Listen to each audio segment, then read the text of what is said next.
You're listening to the Pillaging Podcast, proud member of the Crow's Nest Podcast Network, companion podcast to PJ4F.com.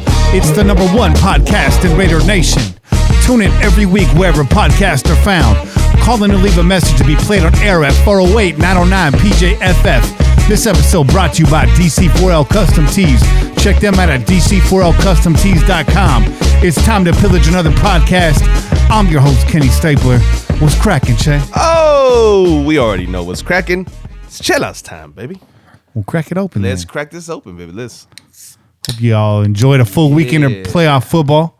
Che, what are you cracking into? So this today, I had to stop by Bevmo for the first time in weeks, dog. Because listen, man, we've been crushing them Chelas from the tailgate, them leftover Chelas from the tailgate. So I had to finally make a pit stop because we ran out of them. Ran out of those delicious brews, man. They served us well, though, dog. They served us well. So today, I got this delicious brew. This is the Head Full of Dynamite Hazy India Pale Ale. Damn, these names are getting wild, bro. I know, right? Well, they're running out of names, man, so they're getting real creative with it. But this comes from Fremont Brewing out of Seattle, Washington. So let me give this a little taste real quick. Sippy dip. Yeah, some exciting playoff football this weekend. I'm excited to hear about this beer. Oh, yeah. Yeah, that's all there, dude. That's exactly what you're looking for as far as the hazies, right? That creaminess, citrusy, a little bit of orange, a little bit of grapefruit, maybe. Some bitterness on the end. Yeah, man, I'm digging it. It's smooth too. It's a real smooth drinker. Let me see what the ABV is here. 6.8 on the ABV. Well, watch yourself. Yeah, watch out now. Head full of dynamite now. If Che's head explodes in the middle of this podcast, it's your fault. It's your fault. I'm drinking fine Alhambra water over here. There you go. Yeah, your boy's back on that meal plan. Got a little fluffy over the football season. I think everybody got a little fluffy, especially with the holidays that just passed, bro. Yeah, I was fluffy going into the holidays. So was I, but I mean, hey, yeah, a little extra fluff didn't hurt nobody. A little extra buñuelos ain't gonna hurt nobody.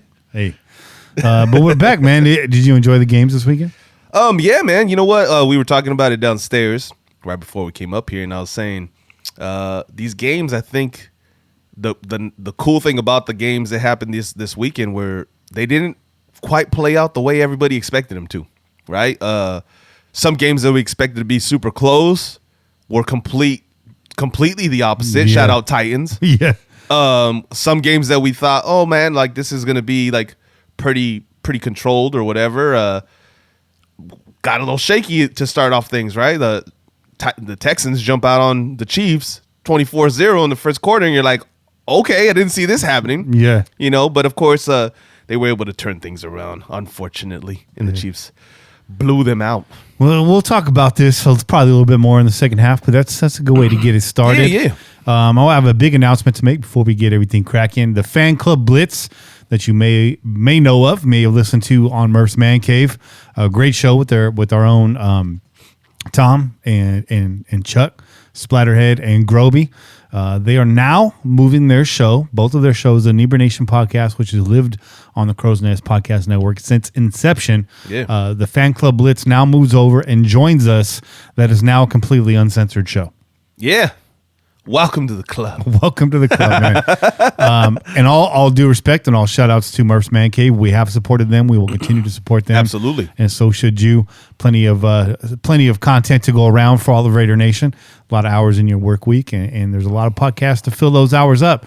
But now you just have to listen to the Fan Club Blitz in headphones if you're at work, depending on where you work.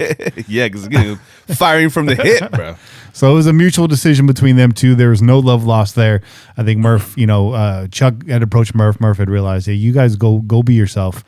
Chuck was spending an undue amount of time. I think he said it's all fun until you're 45 minutes into censoring your own podcast and you realize you're only 8 minutes into the episode. So they're going to take the restrictor plates off and they're going to run it wide open over here on the Crow's Nest Podcast Network. So you can check them out. We are not, we don't have our shit together like Murph does, where they have all of their podcasts under one stream, Murph's Man Cave, which is really nice. Something we're working on over here. But you can find the Fan Club Blitz if you search Fan Club Blitz, and they should be hitting all the major streaming sites within a week or two, I would imagine. Sometimes it takes a few episodes to hit all of those. So stay tuned. The Fan Club Blitz will be showing up as the Crow's Nest Podcast Network thing, and they are going to a big beer event over there on the East Coast. Yeah, I saw that expo, man. I was like jealous of that, man. And apparently that's like it really leans into like the football theme too. So that's cool. Like a beer that's right up their alley, football bro. fans. Yeah, right up their alley. So they got press passes last year, and they were invited back this year. So that's pretty cool. So congratulations, guys. Hell yeah. It was good to meet you when I went out there to Jersey. And welcome aboard, man. Welcome aboard. And this is great. You made the announcement. If you haven't listened to their last episode, it was hilarious. They're a lot like us on the East Coast. It's like an East Coast version of the Pillaging Podcast, or we're a West Coast version of them. I don't know. But if you like the sensibility you hear on this show, you're going to love that show as well if you haven't checked into it already. But they did make the announcement on their last episode, which is good because I've been dropping the ball the last 2 episodes. But honestly, I was just waiting. I was waiting for the green light. So I think that's it. You can check out their last episode for more info on that, and obviously just to tune in. You can follow us on Twitter at Pillaging Pod, at Kenny Stapler, at Che_PJ4F, at Kane MT6, and at CNPodNet. Follow me at Kenny Stapler. I usually follow you back. Yeah. Your boy Bobby too. Shout out to your boy Bobby. Bobby Wasabi 4080, right? 4080. That's right. You know what? Let me just put that in there now. So Bobby couldn't be here today, but you've been seeing a lot of Bobby Wasabi in the Crow's Nest, and you will continue to see a lot of Bobby Wasabi in the Crow's Nest. Absolutely. He's officially a member of this podcast. That's right. I will say that. That's right. In case you haven't figured it out. He is here. He's here to stay, and we are working. Bobby is working diligently on getting his own show out, and that'll be a Spanish-speaking podcast, all Raiders, and definitely going to bring his brand of humor. That's what's up. I'm announcing that on the show to hopefully make him do it. Soon. And yours truly, I've offered to produce that show and record that show for him right here in the Crow's Nest. So hopefully we'll be seeing that come to fruition sometime this offseason. There's no rush. Hope to get that out to you before the start of next season, though. So merchandise, of course, DC4L Custom Tees we mention all the time. I actually have a t-shirt from DC4L commemorating some of the great moments that the Raiders posted while in Oakland, and I'll give that away if anybody wants to call in and run that 2-minute drill today. Ooh. So, matter of fact, tempting. I'm going to turn that do not disturb off right now. But I want you to know that if you call in, if you have to call in and I pick up the phone right now, you're doing the 2-minute drill. It's 2-minute drill. I don't care. Automatic. Like, we're not even going to say hello. It's just going to be dum, dum, dum, dum, dum, dum, dum, dum, immediately. Yep. From the You've jump, been warned. Off top. You've been warned. Some dude not watching the live stream right now was like, I should probably call the boys. Screwed. Yeah. Oh man. So we'll give you that shirt. Root, your jersey's not in the mail yet. I worked my hours of work were outside the post office hours this week. I worked early to late all week long. So I will get that in the mail to you hopefully this week, but it'll get out to you. Trust. There you go. And of course, OneNationFanwear.com. Bless up. Prayers go out to Johnny. Going through it right now. I'm not going to say much else besides that. Our boy's going through a lot of adversity right now. But he's still slanging that gear. So make sure you check out OneNationFanwear.com, the best independent fan gear in the nation. Absolutely. Raider Nation. Yeah, go help our boy out, man. Mm-hmm. Go cop that gear because it's fly anyways. Because you want that gear anyways, man. You want to look nice. Hell yeah. Seen Kane's been rocking that Raiders Versace mashup. Yeah, that's a dope mashup. I need to get that. Those are some dope collab mashups that he's doing right now. Yeah, Versace. I'm thinking Versace. Tonight's show, Versace. we got some quick hits for you. We got the Keep It or Cut It segment. That's right. We're going to be going over Raiders free agents, unrestricted free agents coming up here in the offseason and be taking a look at some of these cap hits and who we might keep and who we might lose and what it's going to cost us if we do. So we'll talk about that. So if you haven't called in yet, you can call in and leave a message on your take of who to keep or cut. Just remember, call in before we get there. It's trouble, y'all. I'm going to run you. It's trouble, y'all. Don't make a fool of yourselves. Just saying. And of course, your calls. So without further ado, man, let's get into these quick hits. Yeah, boy. Yeah.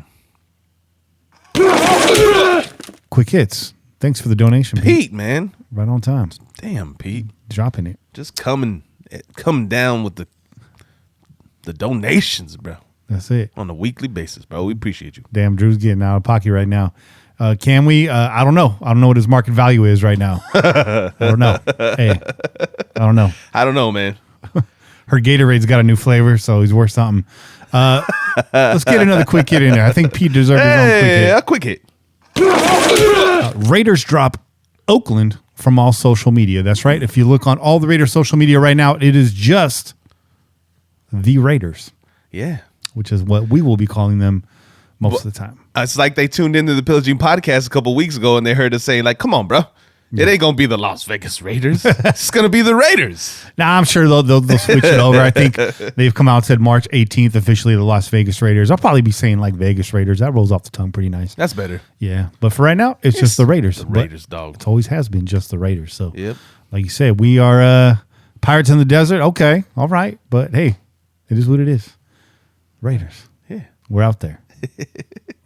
Let's keep it moving, man.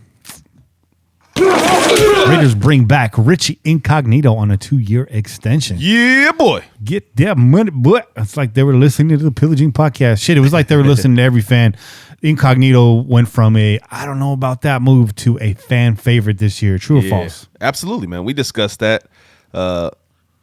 He was one of the guys that we considered to be, what was the award that we gave him? What was the award we gave him? We gave him the not comeback.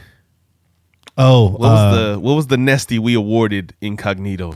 Most underrated player. Most underrated player. Yeah. Matter of fact, we got we have a couple more nesties to hand out. We got 2 more nesties to hand out. But before the end of the show, remind me. There you go. Okay. We got 2 more to hand out. 2 more. Hey, chat, you remind us too. Because Yeah. sometimes, things get a little hazy over here. Yeah. A little hazy IPA for sure. So, Rich Incognito, man. 2 years, 2-year extension. That's great. This guy came from nowhere amidst all the allegations and adversity. Has become a real leader and face for this organization. So that's a pretty cool story. That's just a great story. He's a trailblazer now for everybody that's dealing with that Incognito and your boy Darren Waller. So the Raiders no longer just a catching or collect all for I guess players on the fringe, which historically has been the case. We tried doing this with Alden Smith. He couldn't help himself, unfortunately. But now, not only just a sort of a catch-all second chance spot, but a place to just start over and renew yourself. Used to be bad boys came to Oakland and kept being bad boys. Nowadays in the NFL, they don't let you do that. So come to Oakland and reinvent your image and come out here and play like a Raider, at least between whistles. So that's a cool thing. That's a really good tradition that I'm seeing come back here with the silver and black. I'd like to see that continue moving forward. Hell yeah. All right. Raiders signed Denzelle Good for 1 more year. Your boy Denzelle Good. What does this mean? I like that too, man. So he was another guy that I considered underrated and or most improved, right? Because we were missing our starting guards. To start the season, we didn't have Incognito for the suspension, and we didn't have Gabe Jackson due to injury. For like 6 weeks. Yeah, bro. And he was one of the guys that filled in that we were concerned about. And then we saw him play and we're like, hey, you know what? It's all good. It's all good. Yeah, in the hood, son. Good, it's all good in the hood, son. Yo, Good. We were concerned about you last year. We were worried when you would come into the game. But you have shown us that you put in the work, man. Because you came back solid this year. And I like that pickup, man. I like the extension. I like that we have him there for at least the time being a backup.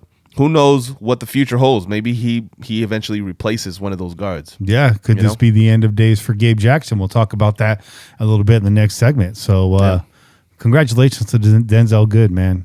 Hey, it's all good. I like that. All right.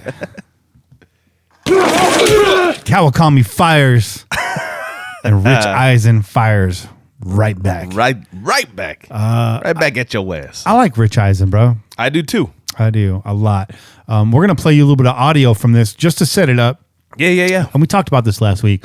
Vic Tafur mentioned on the Athletic podcast that he thought the relationship between Gruden and Mayock was just okay, but noted that Mayock hasn't made any media appearances since the AB debacle and is wondering if there's some sort of tension there in the Raiders front office, and floated, if not, there might be a possibility Mayock doesn't return in 2020. We thought that was bogus. We also did give Tafur credit. I think he's just spitballing on the air and, maybe stirring things up a little bit, but he didn't really declare that was the case.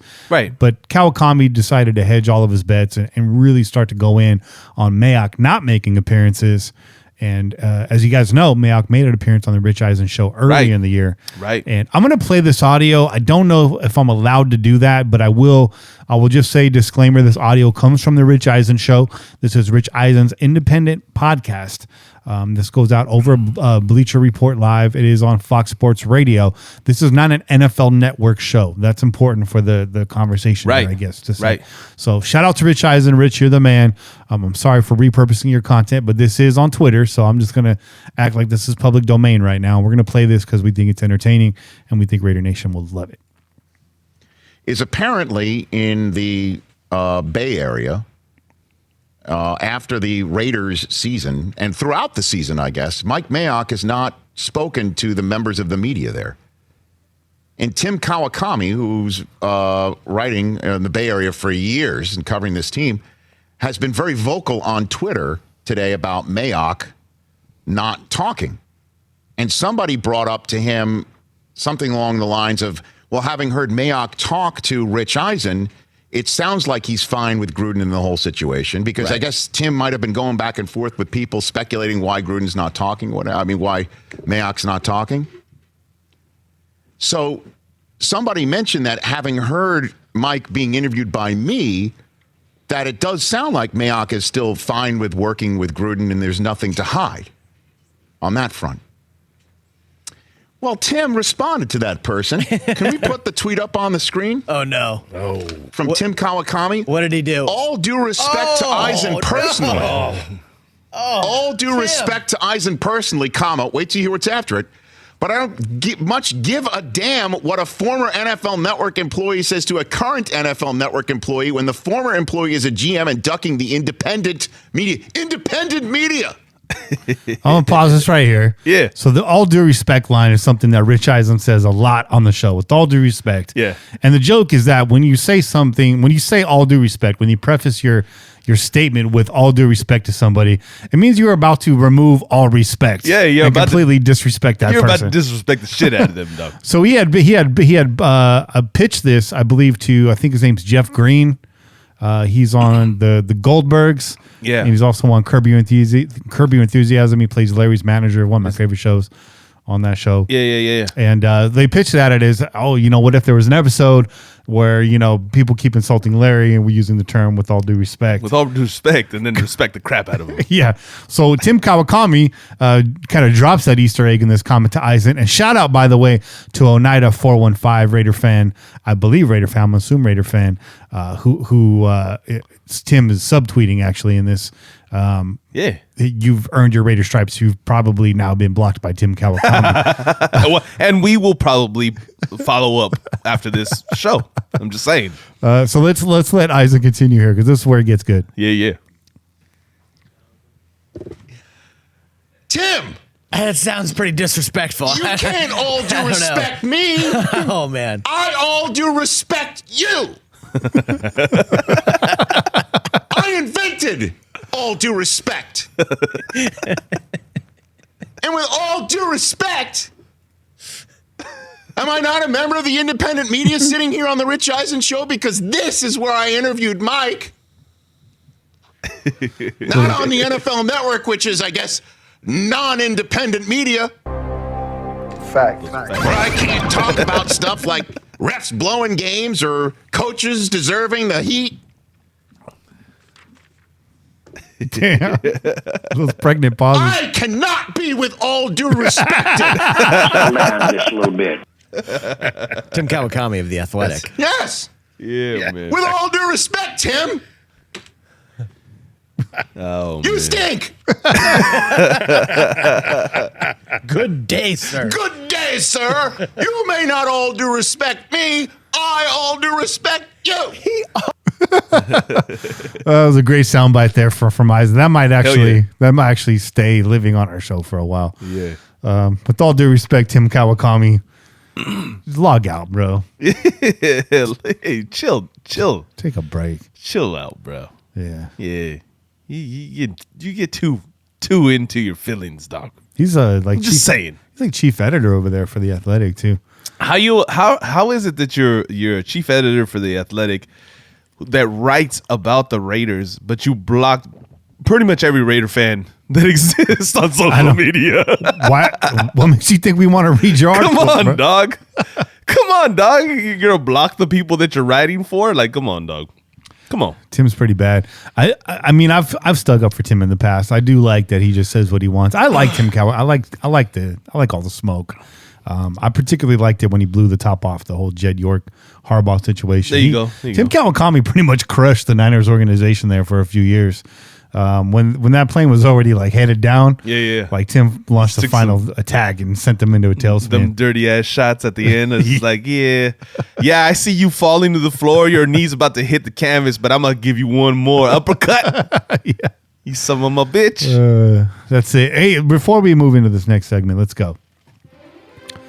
A few nesties from last week that we left out. So The Nesties. we did not give out the best commenter of the year Oh on the YouTube chat, man. but I want to give it to somebody who's in here every week. There you go. We'll put some nominees out there. How about that? I mean, look at the chat right now, bro, and you see who's usually here. You know, our boy David Marks is up in the chat. Vincent, you know, Raider Nugs in the chat. Grizz is in the chat. Pete's in the chat. Your boy Kane's in the chat, but your boy Kane can't win it because, you know, he's a member of the crew. He's on the team. Sean Athletics, you know, these are all the norms, man. Now I really wanted to give this to Pete, but we gave him caller of the year. Yeah, we gave him caller of the year, so we got to give it to somebody else. It's only fair. Rolling Dubs, Raider Roo. Tell me if you disagree with me on this, Che, but I really want to give this award to our very own Raider Nug, Vincent Lobstein. I don't disagree with that, though. He's on here every single week. Every week, though. Every single week. Every week, dog. Every week, without fail. And he's usually one of the guys that'll be on the chat first too. Be like, yo, I'm first. You know? Yeah. So a lot of our listeners like to be the first one on the chat and drop, I was here first. That's true. You know what I mean? Vincent, you deserve this, man. You've been riding with us for a very, very long time. Your sense of humor is second to none. Your punctuality is top notch. And your loyalty is not to be questioned. Vincent, you deserve this Nesty Award. Nesty.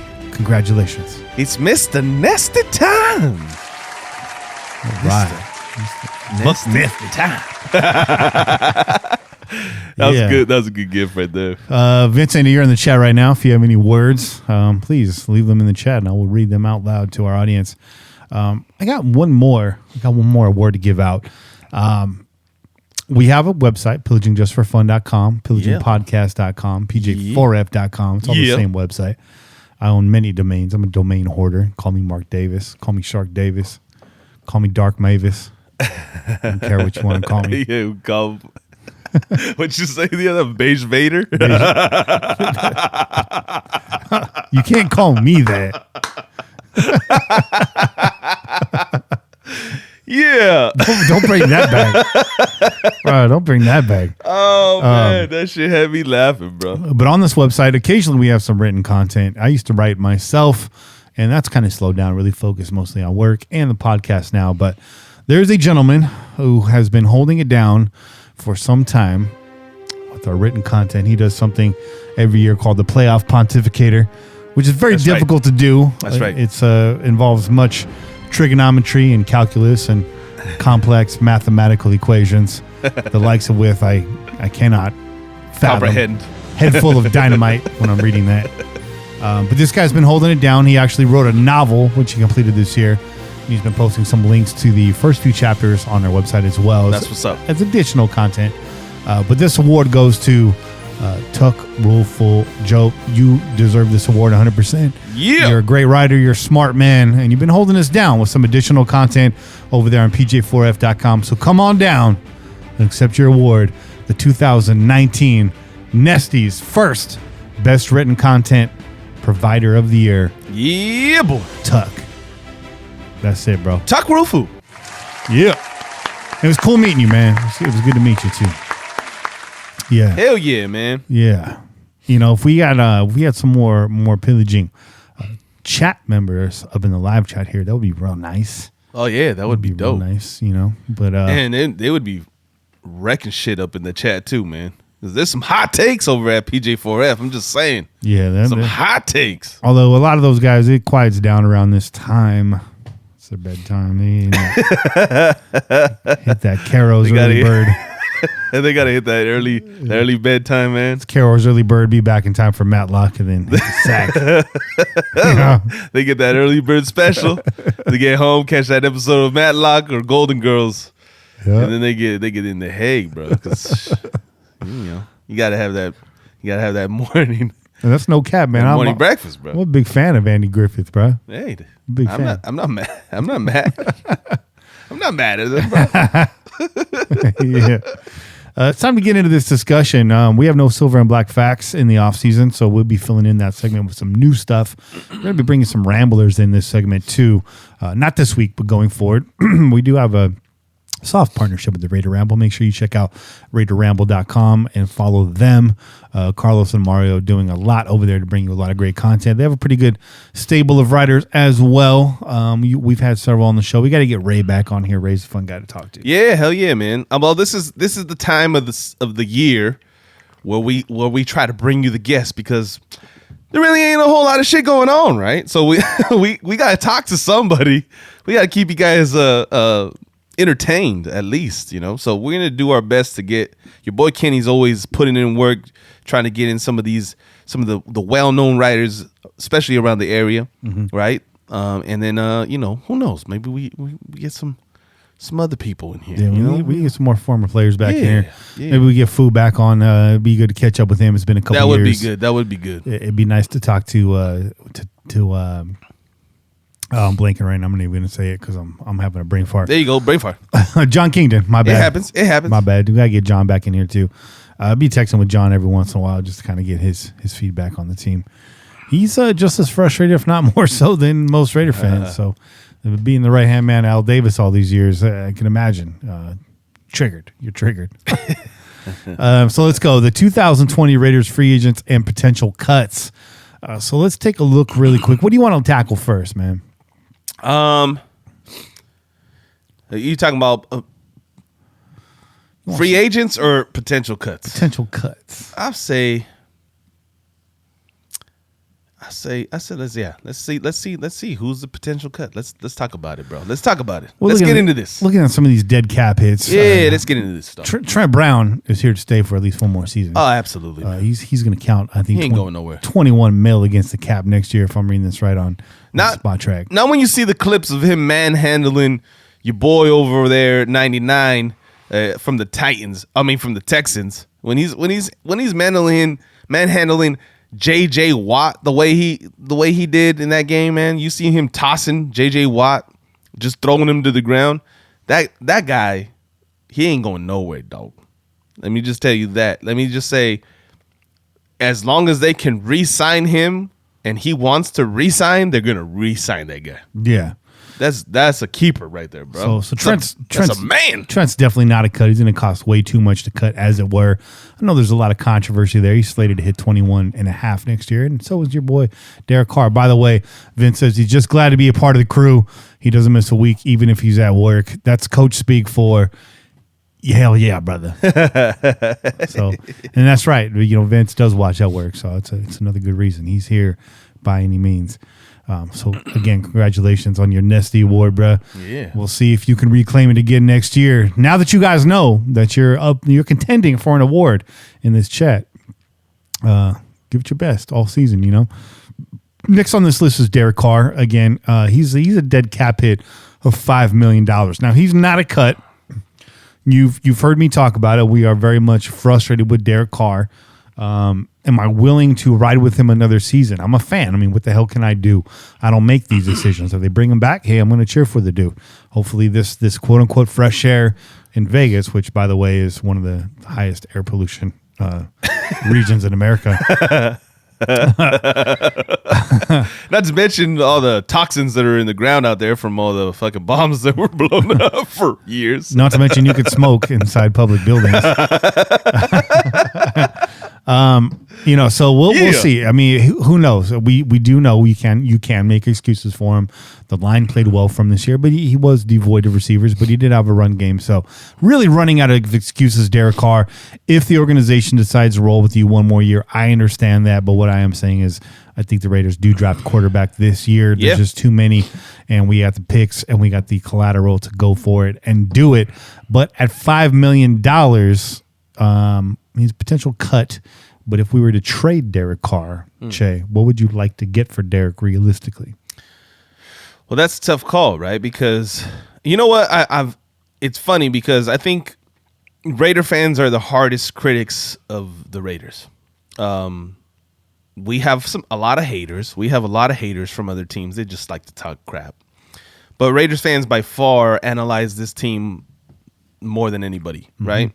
And so we're very critical of our players, and I think that the amount of people, especially in the Raiders Twitter, right, that are out there criticizing Carr, it's because they're paying attention to everything that he does, right?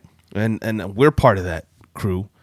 So we kind of have this thing like, well, I don't know if we can get, I don't know how successful we would be if we traded him, right? But I think maybe there's potential there. Maybe there is potential to receive something above a third round draft pick, as your boy Kenny was like, the third and the fifth round draft pick.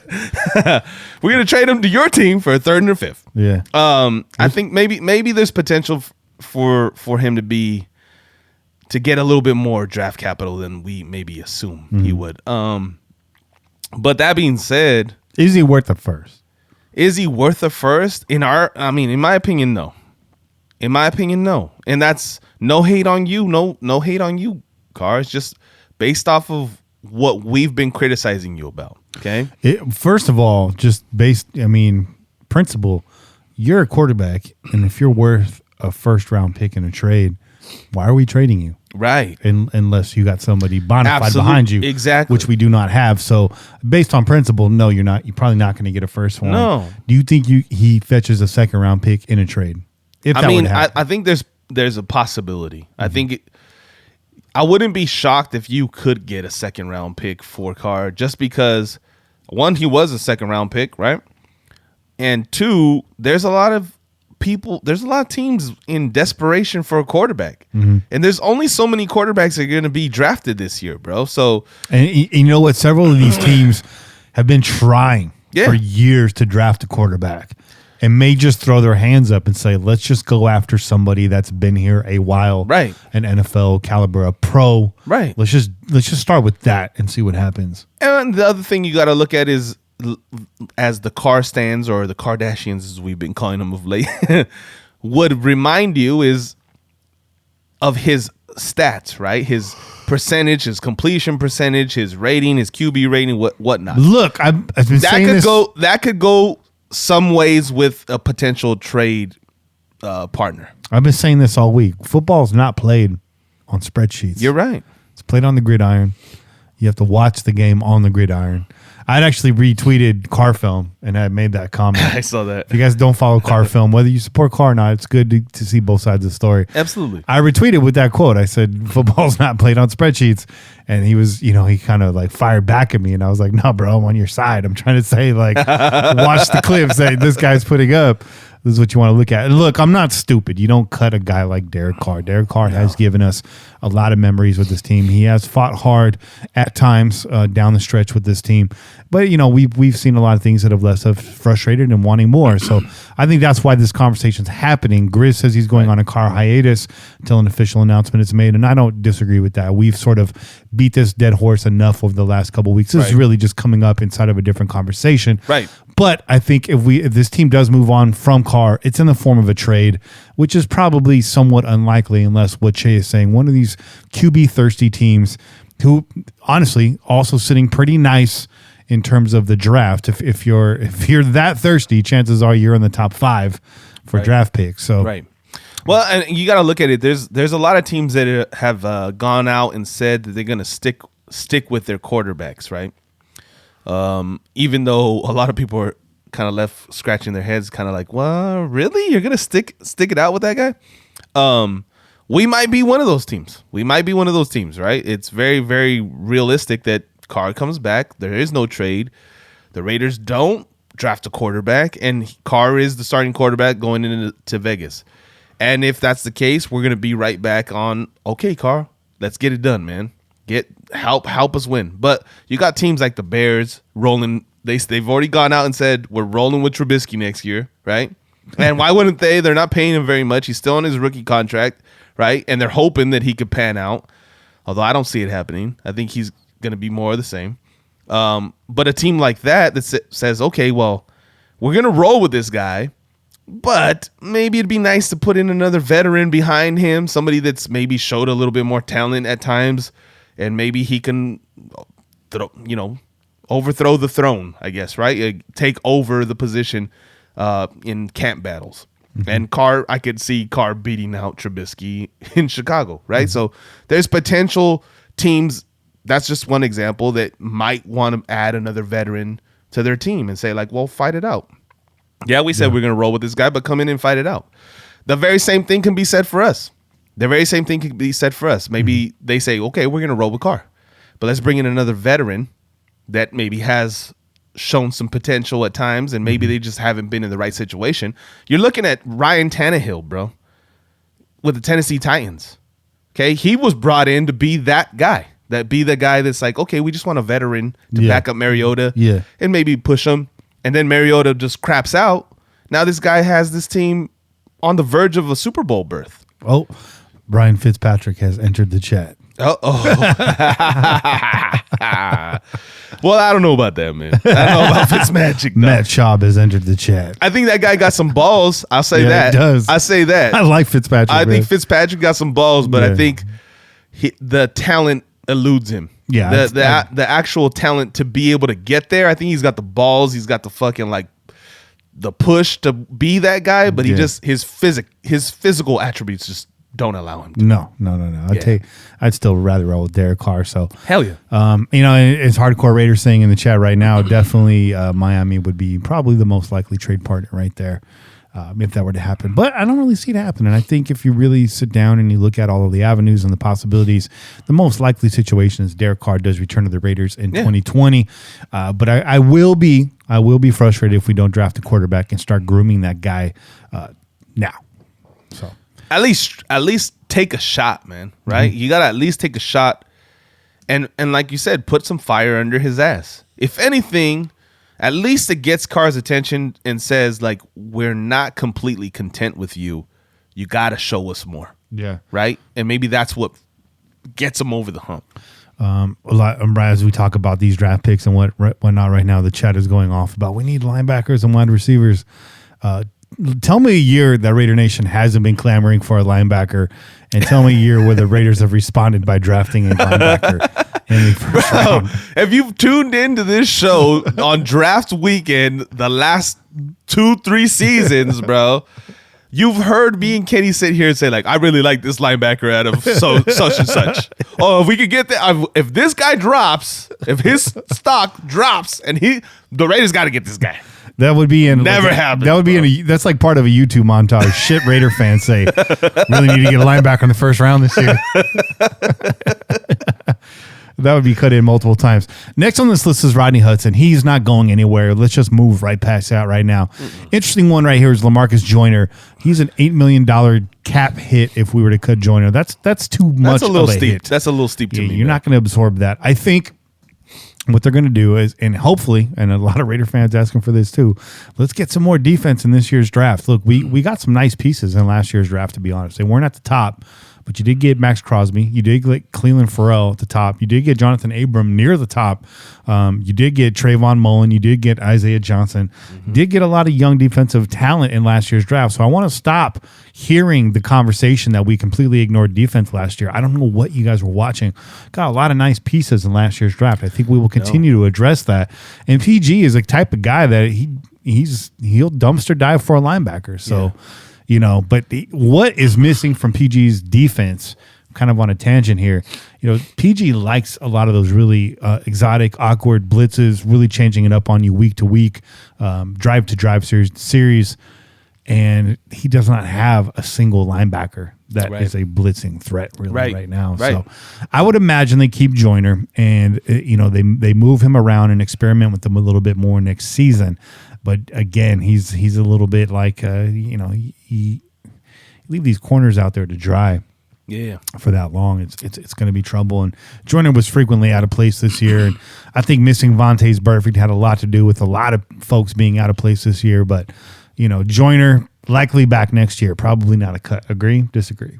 No, I agree. I think the word has been that at least circulating that Joyner will return, and they're looking to make him a safety again, right? Put him in the backfield and let him kind of help out where our corners maybe fall short. Yeah. Maybe he's better served that way because he just did not perform the way we expected him to in the slot.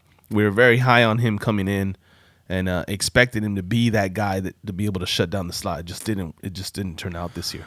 Yeah, it didn't. And honestly, most of his success in LA came from the free safety position, playing downhill, moving down to the nickel when needed, and to pick up tight ends, whatnot like that. So let's see Lamarcus Joyner get a fresh start and a new look next year. Maybe move him back to his comfort zone a little bit. Tyrell Williams, looking like no dead money. Well, Tyrell Williams, that was a 1-year deal, correct, for him? $14 million? Was that what that was? Was that a 1-year deal? Let's see here. I don't know if that was a 1-year deal. I thought it was a couple. I thought it was at least a 2 or 3 year deal. Yeah, you're right. It's a 2-year deal. So no cap hit on Williams, though, moving forward. What do you think they do with Tyrell? I think they keep him, bro. Hurt all year? Yeah, I think if you look at the way he started off the season, he was one of our better receivers to begin with, and then the injury happened, and that's where he kind of started to fall off, right? Mm-hmm. I think he is what we expected him to be. He is a good, solid number 2. We just don't have a number 1. Yeah. So why would you get rid of a number 2 when you drafted him to be a number 2? He started off the year real promising. You signed him to be a number 2, not drafted him. You signed him to be a number 2 receiver on the team, not to be the number 1. And he actually performed for you in a lot of games as the number 1. You know what I mean? And he struggled with plantar fasciitis for more than half the season, it seems like. I don't know if you guys have ever suffered from that. I have, as a former runner. It sucks. It hurts. And it's an injury that could really just come out of nowhere. Yeah. Depending on how you're running, how often you're running, what kind of shoes you're using, what surfaces you're running on.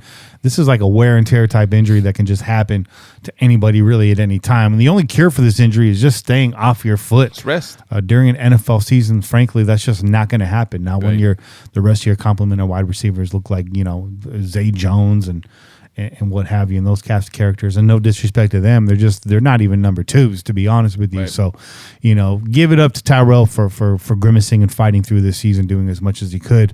So Tyrell will be back next year, and I feel good about that. I feel like we got somebody there.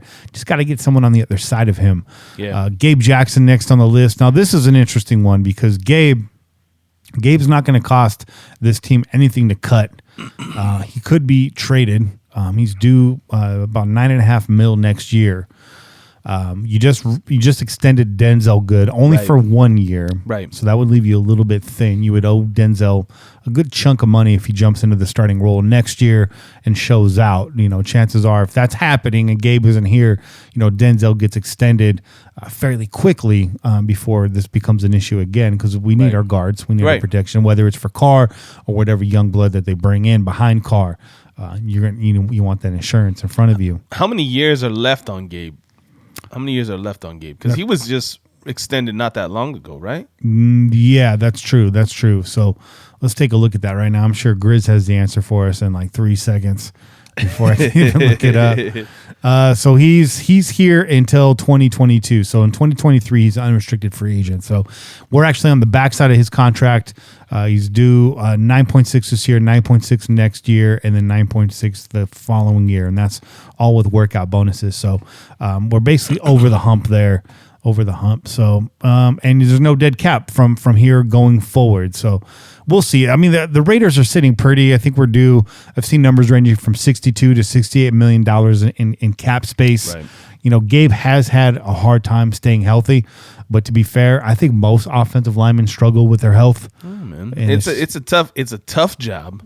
And once you get leg injuries at that size, man, you're talking about that are 300 plus pounds. You got to carry around a lot of weight as it is, and you get a leg injury, that shit lingers, man. Like, it's not easy. You get an injury of my size, it lingers for a while. So a guy that has to carry around that much weight, it's a little bit more difficult. So I'm not mad at the guy. If you watch a game, you see almost on a weekly basis that offensive linemen get falling on, like people fall up on their ankles, on the back of their legs, and these guys got to tough it out, and they got to get up, and most of the times they just go right back. Even though they get up a little slow, they just go right back to their job. So it's hard to find tough linemen like the ones we got. Gabe Jackson is one of those dudes. He's a nasty.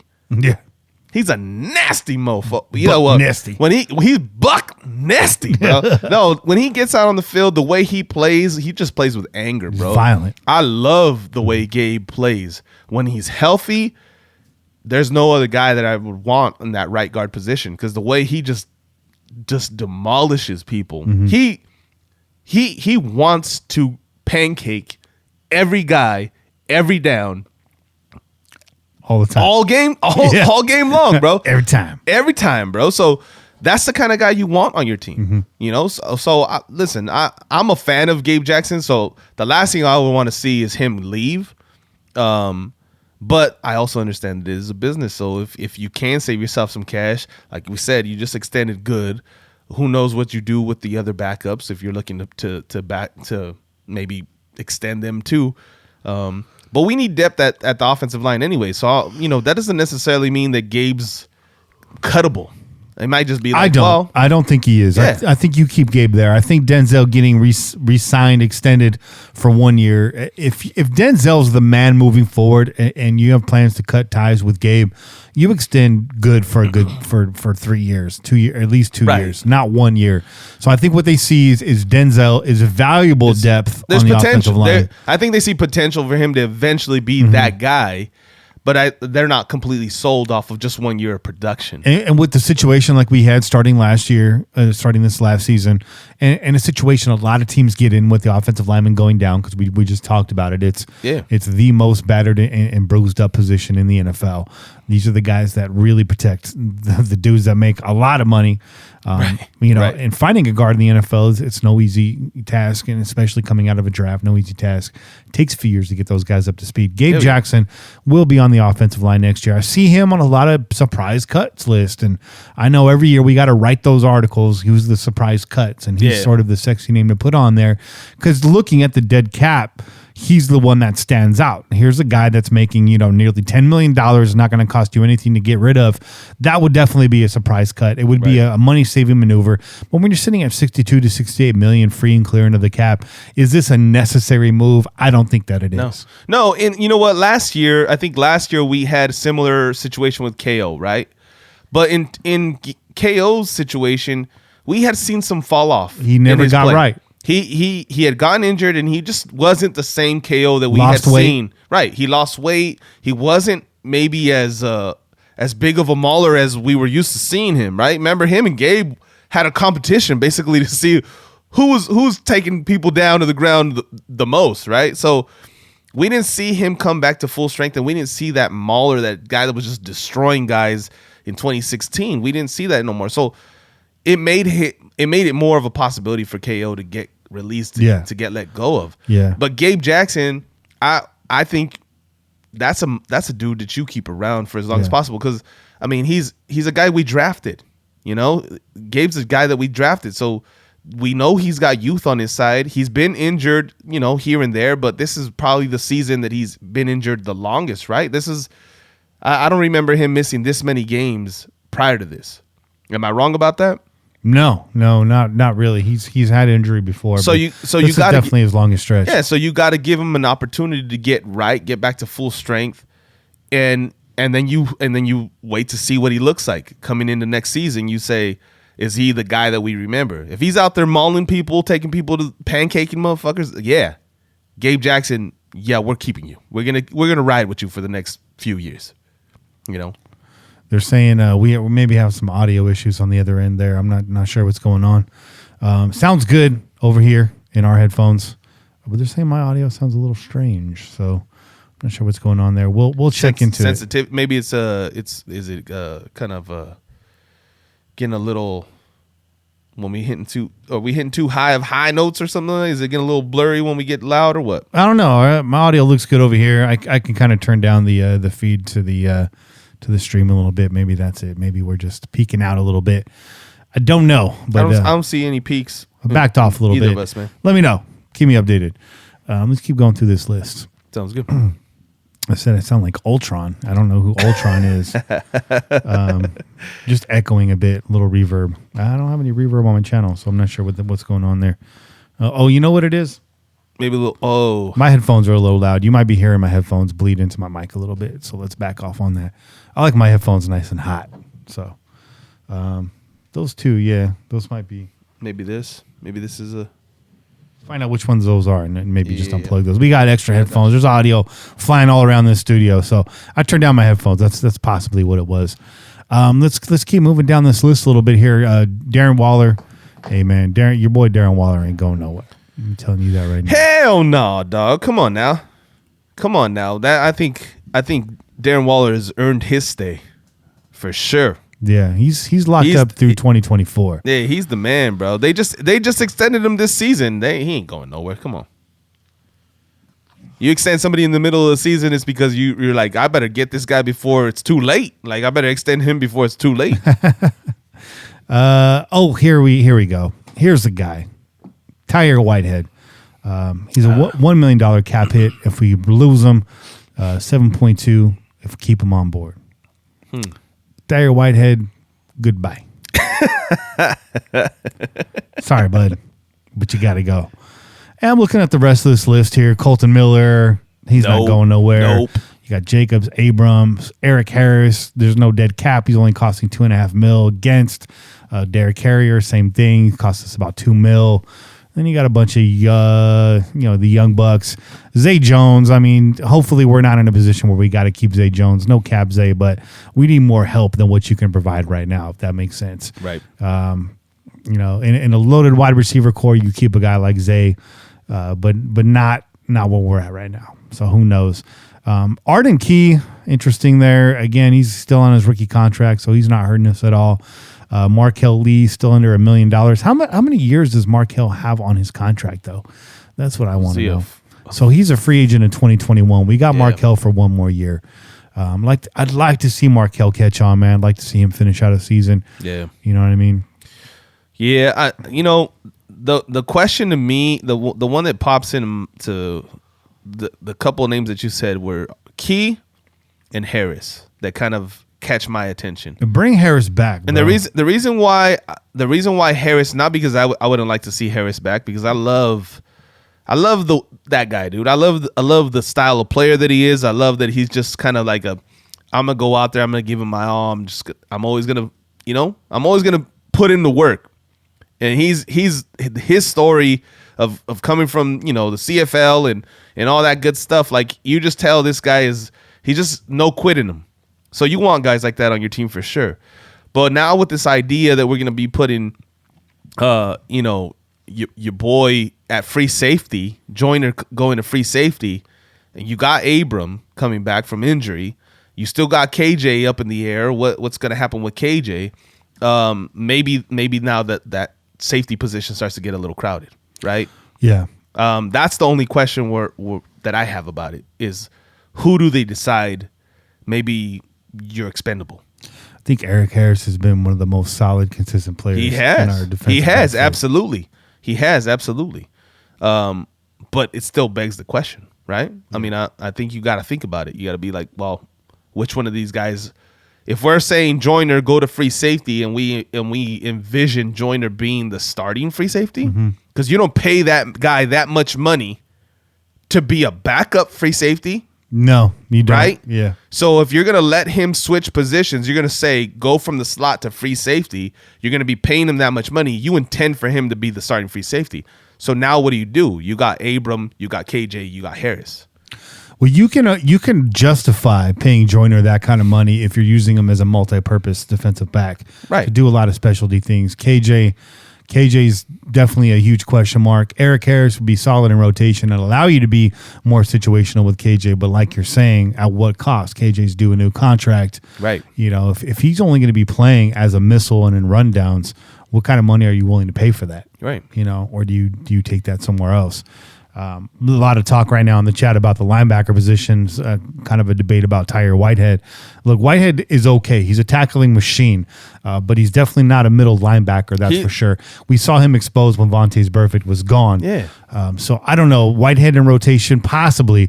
Markel Lee comes back. I'd love to see Jordan come back. I'd love to see Compton come back. I think those guys fought hard down the stretch, but I'd like to be in a position where we don't need a guy like Tyrell Whitehead. Tyrell Whitehead is a position that we can upgrade, and we just have to fill a middle linebacker position depending on what happens with Vontaze Burfict, who, as we're going to get into, is an unrestricted free agent here in the offseason. So there's a lot of question marks around the linebacker position. Absolutely. A lot. I mean, completely. We need to completely be revamped there. Some people are asking about Daryl Worley.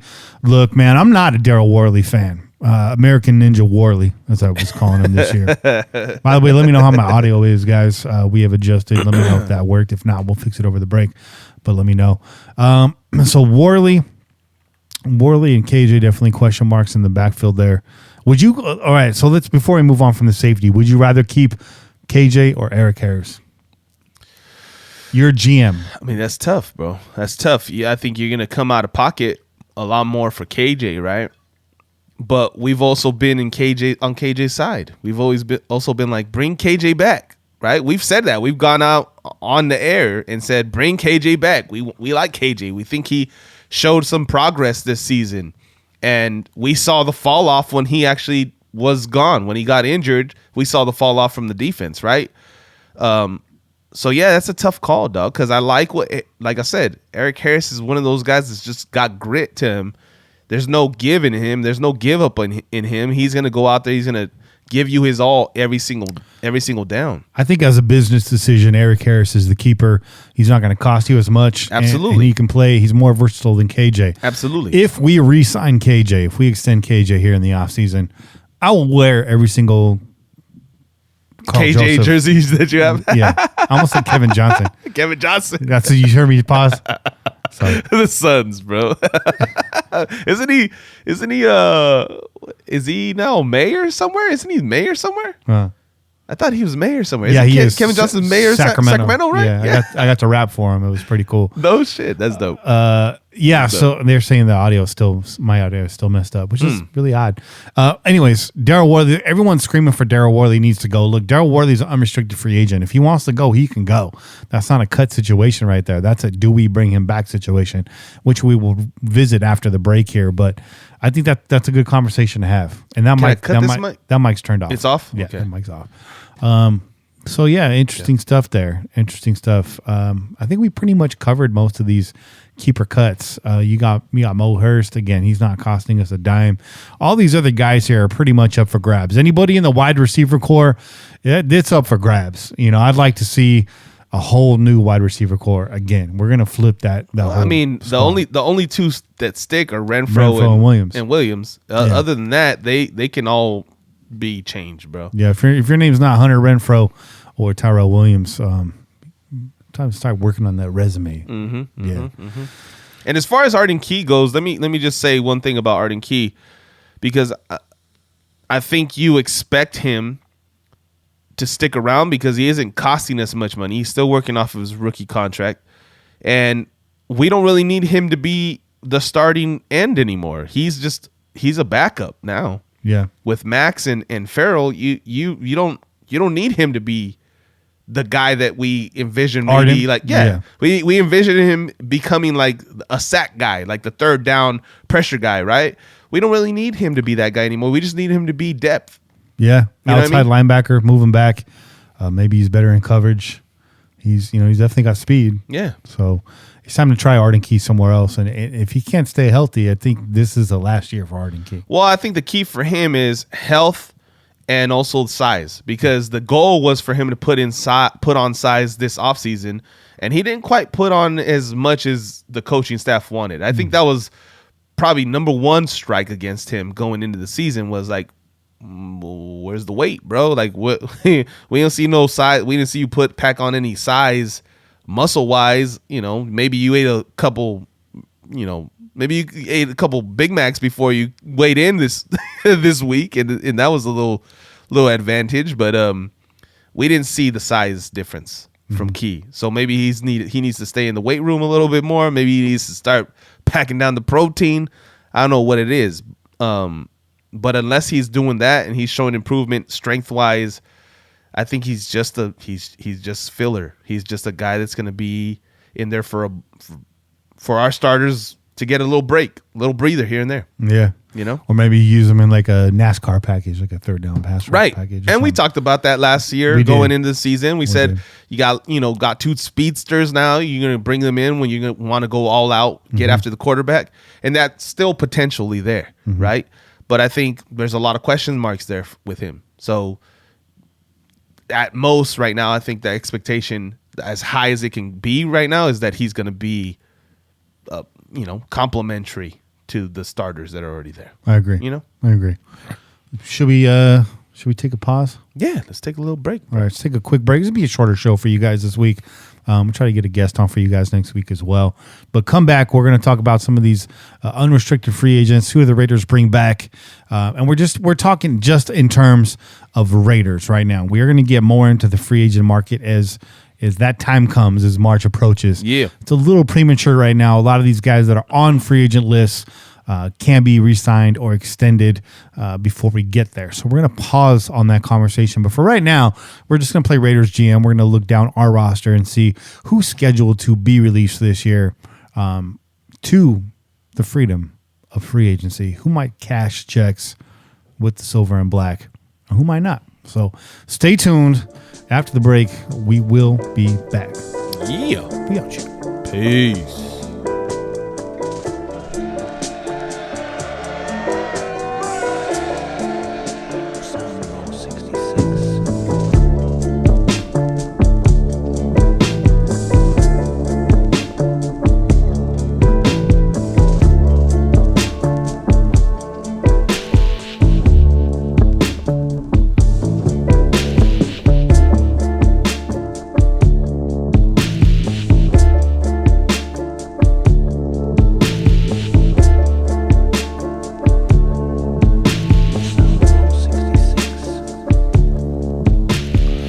And we're back. Yes, we are. I checked the audio during the break, and y'all were lying. Sounds fine. It might be a streaming issue, but it sounds good on the replay. So I apologize. Those that listen to the audio broadcast are like, man, I hate they always talking about the live stream. You know what? Tune into the live stream. That's all I gotta say. We're back with the vengeance. Che's got a new beer. Oh, another chiller. I'm still sipping on that Woodford bourbon from last week. Let them know about that, man. Real nice. How would you say? What'd you say when we were coming up here? How many jokes are packed in today? All the jokes. It felt like it was a little dry that first half. It's because all the jokes are in here. Here comes the jokes, y'all.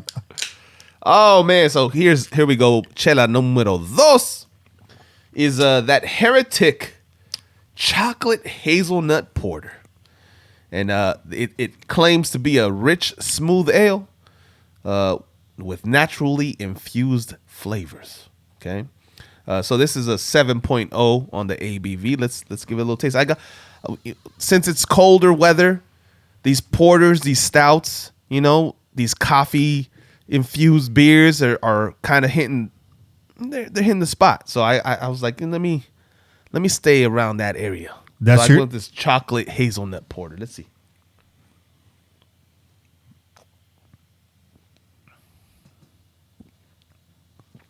Oh yeah, yeah, that's good, man. I like that too. See, I got even a little burp there. No bitter beer face on Che. No. This has no bitterness. It is a smooth. It is what it claims to be. It is rich. The chocolate's not like overpowering, but it's there.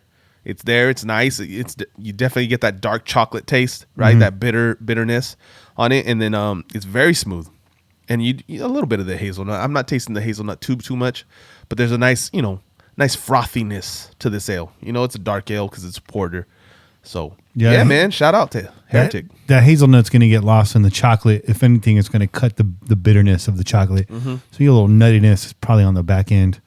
But a little nutty, yeah, definitely. And the porter's going to taste like that anyways. And a little sweetness. I think maybe the hazelnut even brings a little sweetness to it. By the way, I didn't give a shout out last week, but in the chat right now, Irish Raider, who sent this Woodford over, and this is a fantastic bourbon. Anytime an Irishman sends me a bourbon, that's respect, because you could have sent another type of whiskey, but you sent a bourbon, and that's my favorite. So I appreciate that. This is very delicious, by the way. This is I usually drink Knob Creek, and I'm not mad switching up to this. The other bourbon I've drank recently is the Bullet Rye, which is not a bourbon, but I guess it is. But the Bullet Rye is nice. But this is really nice. I'll definitely be going for the Woodford in the future. Thank you, Irish Raider. I had not tried this before, and this is gonna be a mainstay on the show until the bottle runs out. Until it's empty, dog. Yeah, this is nice. This is nice. I was missing this in the first half, but actually, you know what? On Christmas Eve, we went over to my aunt's house for the party, and while I was there, my uncle just dropped me this little bottle of scotch. So I might have to bring that over, man. Maybe we'll dip into that and give our thoughts. Because I told him, I was like, you know what, I'll review that shit. Yeah, you gonna give me this little tiny bottle of liquor? I'll review that shit. What kind of scotch is it? You know what? Off the top of my head, I can't remember. McClellan's or something. I think it might be McClellan's. Yeah. Yeah. I had a 15. 12, number 12. The 12. Yeah. Okay. I've had the 20. Yeah. And the 15. Delicious. Okay. Absolutely. Yeah. Shout out to Jonathan Robinson. It's a blue box.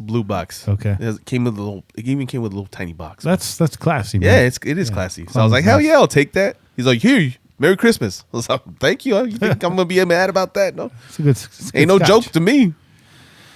Watts says he worked at Popeyes when he was younger. Hopefully you were nicer than the Popeyes in my neighborhood. The Popeyes service there is absolute garbage. That's why I usually get DoorDash. I do not want to go in there. I still have not tried that damn sandwich.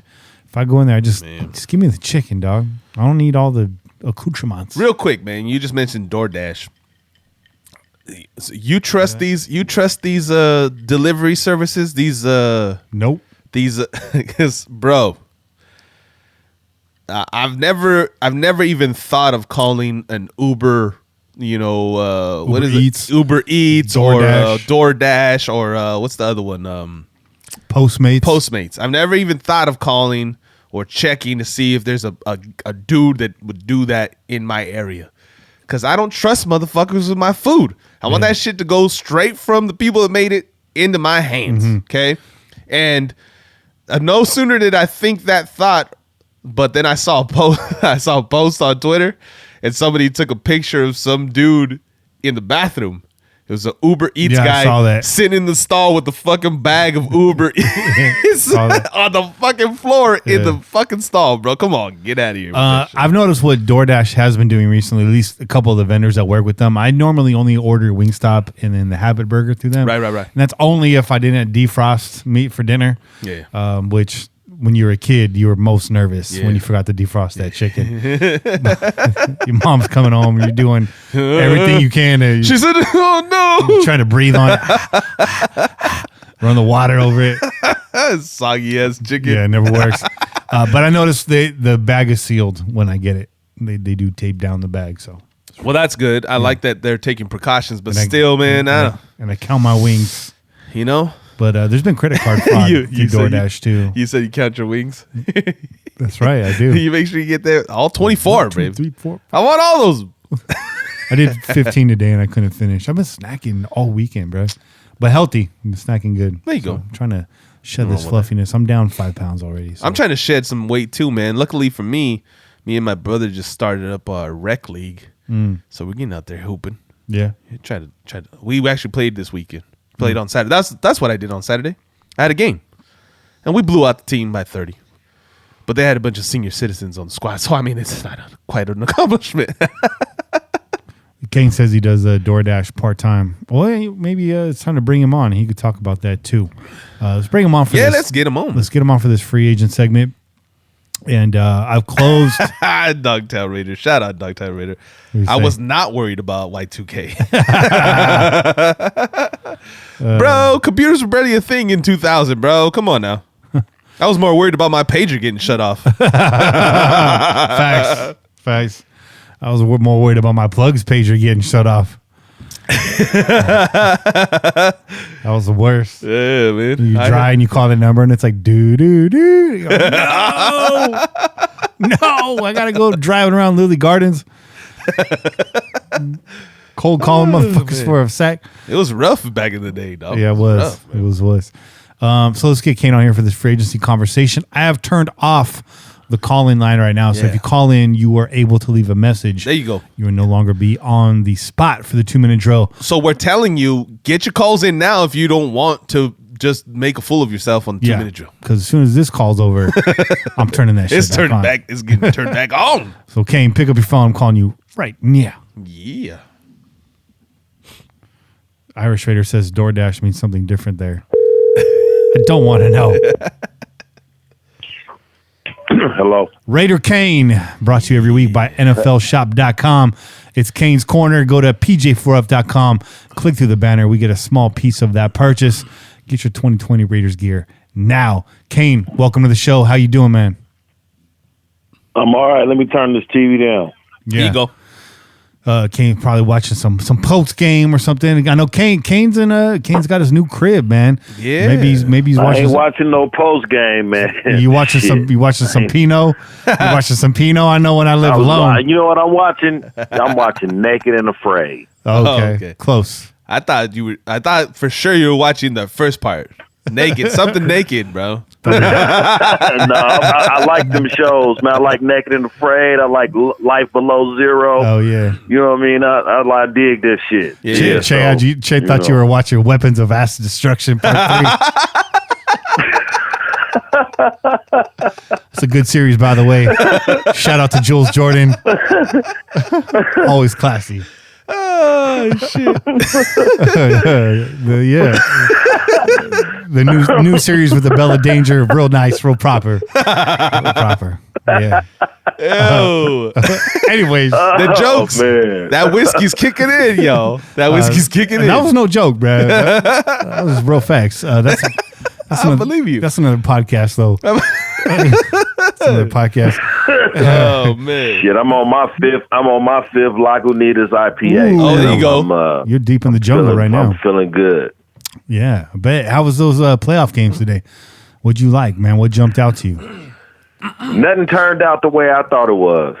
And that's just like a Raider fan. Right. Nothing ever turns out the way you think it's going to be. Damn, ain't that the truth? Damn, man. Why you have to go so hard? It don't even work for us when we root for another team. You know what I'm saying? Right. So, right.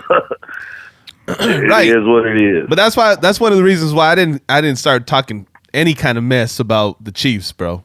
Because I was like, watch me say something up in the chat, or let me say something out on Twitter, and then it just turns around and I jinx myself. You know what I mean? I'm like, let me just sit back and let's hope that this turns out the way we wanted to. It didn't.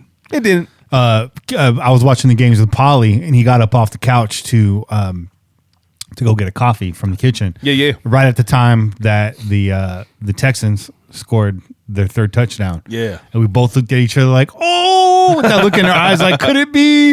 And then by the time he came back and sat down, we had settled down. We're like, it's still the first quarter. Yeah, it's the first quarter. And Paulie pointed out, he's like, you've been saying the Chiefs are like the Golden State Warriors of the NFL.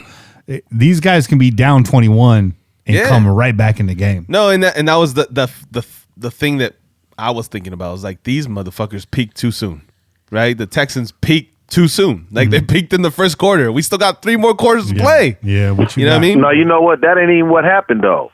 I'm gonna tell you what happened. What happened is the Titans made mistakes at critical keys and points of the game.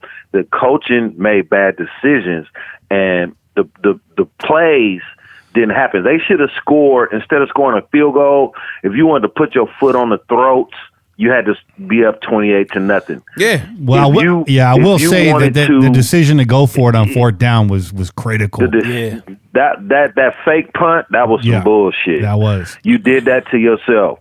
You took the momentum from you and put it on the Chiefs. Now the Chiefs look like, oh shit, y'all scared. Y'all got to go for it on fourth down. Y'all up by 21 points. What's up? Y'all trying to smash us like that?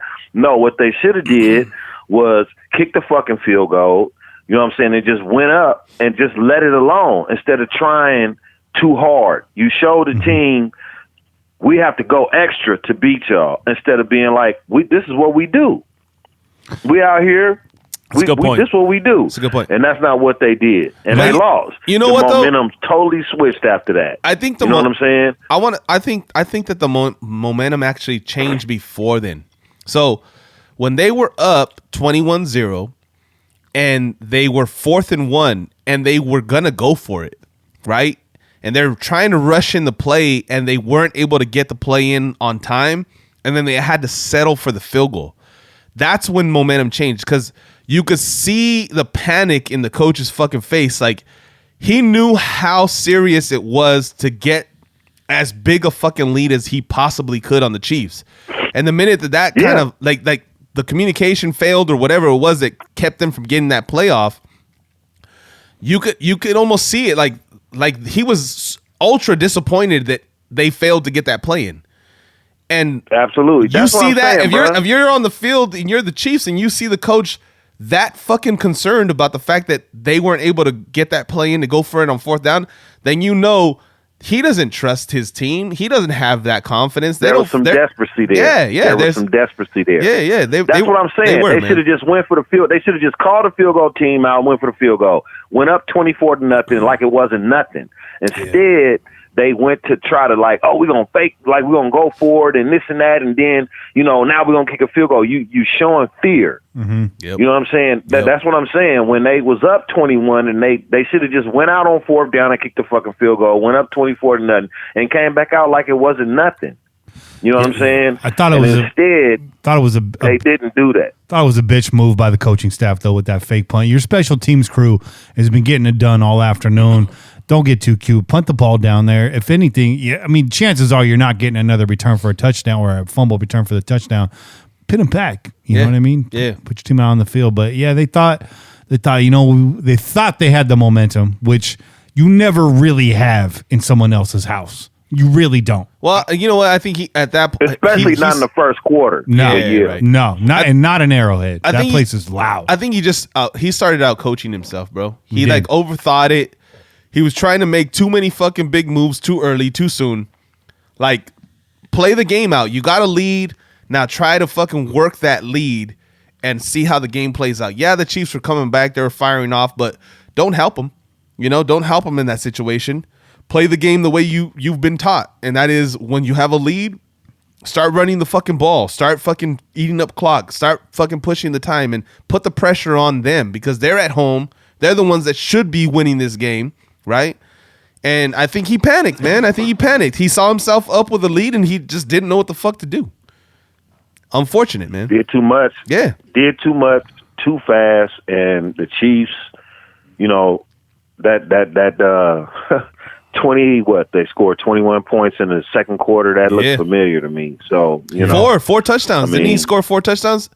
Patrick Mahomes threw 4 touchdowns in the fourth quarter. It was 28 from the Raiders and Chiefs game. The Chiefs can score 4 touchdowns in a quarter. Yeah, you can't. You got to be smarter than that with the football, and they just wasn't. Tennessee. Not Tennessee. I'm sorry, Houston. Just they gave up the game. Yeah, pretty much at that point it was over. So the Chiefs have won 7 games in a row. The last game they lost was against the Tennessee Titans. I like this matchup. I feel like it's an old school AFC matchup. I like it too. And you got Green Bay going up against the Great America 49ers next week. Who do you guys got in these matchups, man? I'm actually going to ride the hot hand, and I'm going to take Tennessee. I like Tennessee too, man. I think Tennessee is a throwback. Tennessee is the team that you expect to win a championship because They get the ball done on the defensive end. They scheme really well for teams' offenses. Like you saw it against Baltimore. They basically forced them to do what they don't like to do. Yeah. Right? They pushed them into a situation where now you have to have Lamar Jackson. You have to have him actually make plays with his arm the ball on a consistent basis. Under duress. Under duress. And we saw how it played out. It was a mess, bro. Like that motherfucker was all over the place. Caved in. Yeah. They caved in on him. I like Tennessee. I think Derrick Henry is a great equalizer. Exactly. Anytime you That's can the keep other your part of it. offense on the field that long and you keep other offenses on the sideline, it just changes the flow of the game. It changes the speed. KC is, like I said, the Golden State Warriors. They want to get up tempo. They want to go fast. They want to score. Yeah. And I think Tennessee has a chance to equal the balance a little bit. And Vrabel, an excellent defensive coach for being, quite possibly one of the greatest wide receivers of our time. Man has 10 receptions on 14 attempts, all touchdowns. That's right, man. Belichick did bring his ass in on fucking goal line plays to fucking play like tight end, right? As a linebacker. 10 catches, 10 touchdowns. That's fucking true, man. Mike Vrabel, Hall of Fame wide receiver. Damn. You heard it here first. Damn. That's a hot hands. take. He had hands, bro. Hot take. Hot take. He's he's more successful in the playoffs than Amari Cooper will. Wow. That's not a hot take. Than he will ever be, bro. Those are just facts. Those just facts. Kane, who you got next week? You got Tennessee or KC? I got Tennessee. Yeah, man. I think Tennessee is a team that KC is probably most fear. Yeah. I think they most fear that run game. I think Derrick Henry can beat their ass up. If you can get Derrick Henry going early and keep him going, 195 yards into the game, then the Chiefs don't have a chance. Right. They really don't. I mean, because running the ball chews up clock. And if you can run the ball the majority of the game, the Chiefs, you keep their offense off the field. And guess what? Without their offense being on the field, they can't score a bunch of points. Yeah. So if Derrick Henry can run the football and keep the Chiefs offense off the field, they got a very, very good chance of winning. Yeah. Very good chance. They already beat them once like that. Well, you So listen, they got to man. be thinking.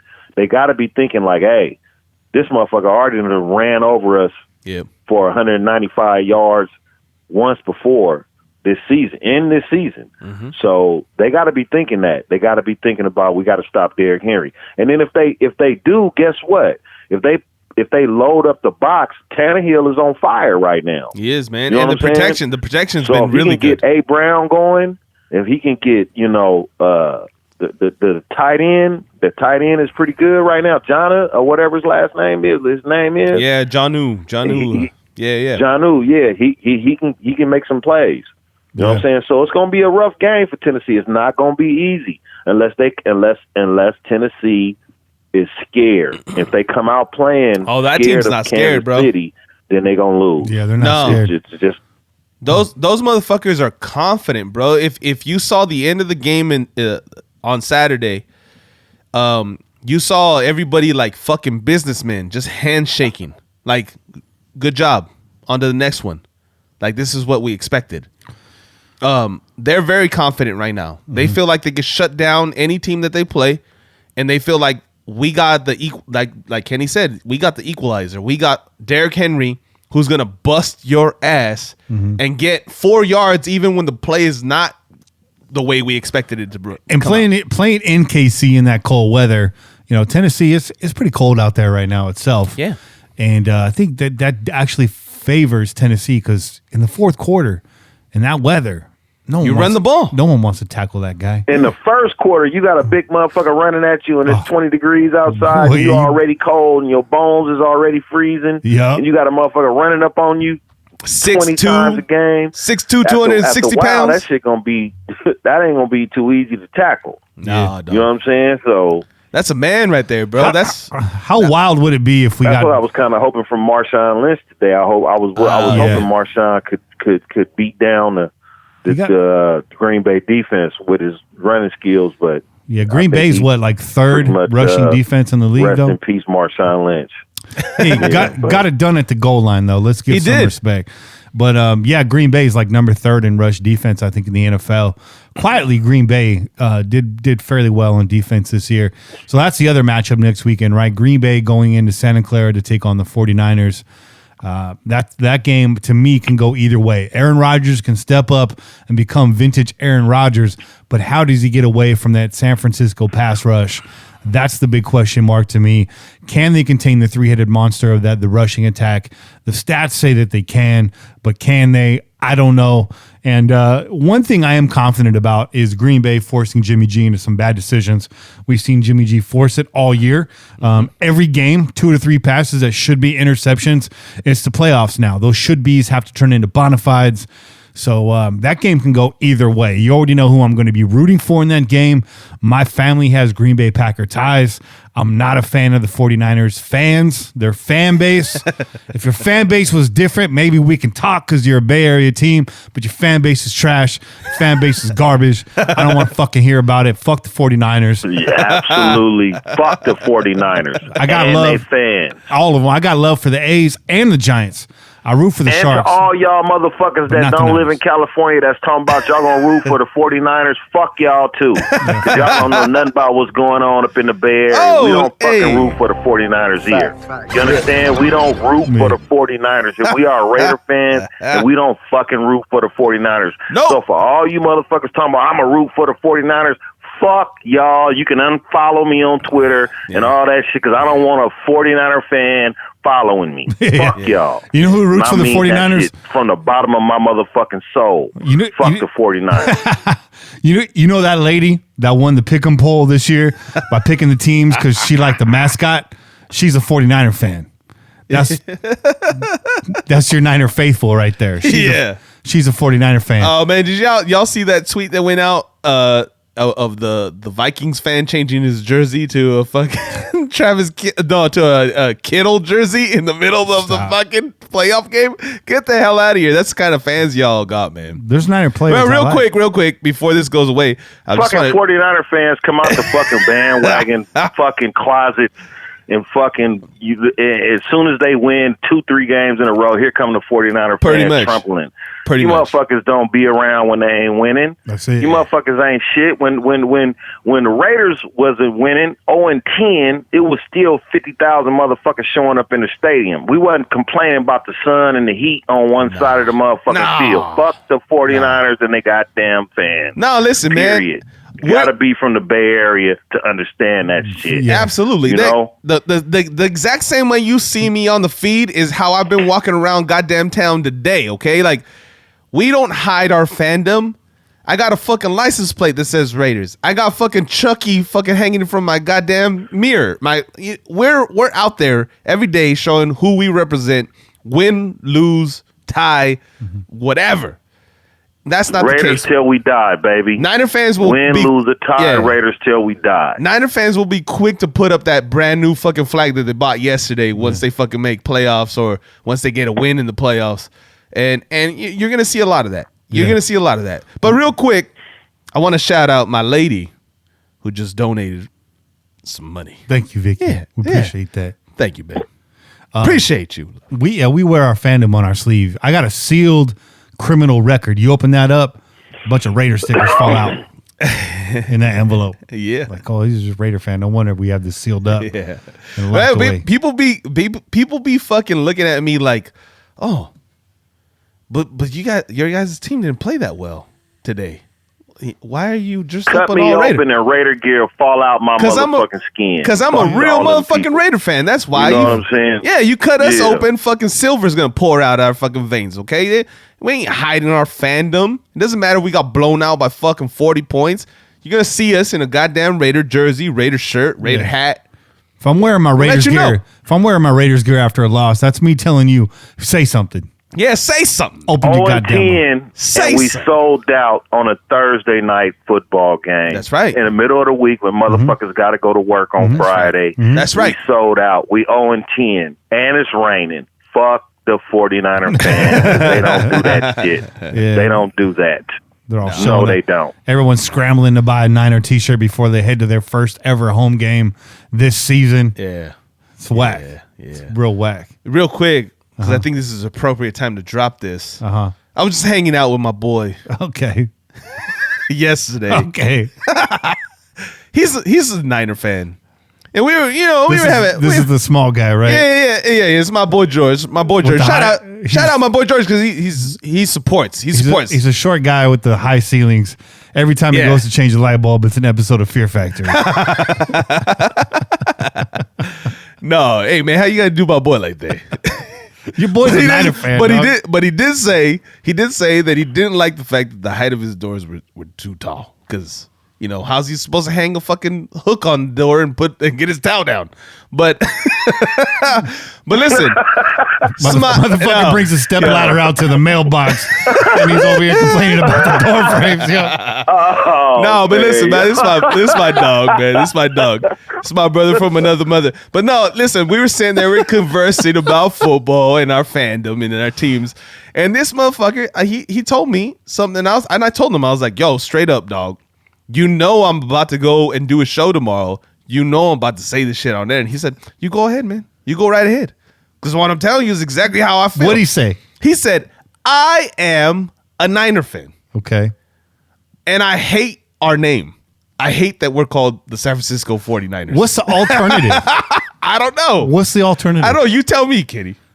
The San Francisco. The Santa Clara 49ers? Yeah. No, it's not They even. don't even play in fucking San Francisco. They It's don't not even play even- nowhere near close to No. San Francisco. But it's not even They the- moved out of San Francisco. Right, yeah, absolutely. What people from the Bay Area don't understand is the Niners play 45 minutes from San Francisco. They don't even play in fucking San Francisco. That's without traffic. The Yeah, Santa Clara startups. And I hate that when you see them play on TV, like nationally televised games. they'll be showing San Francisco. They be showing clips of San Francisco and talking about, the Bay Area, blah, blah, blah. And then they fucking pan into fucking Great America Stadium. And it's like, The 49ers motherfuckers are nowhere fucking near the Bay. The Silicon Valley Niners.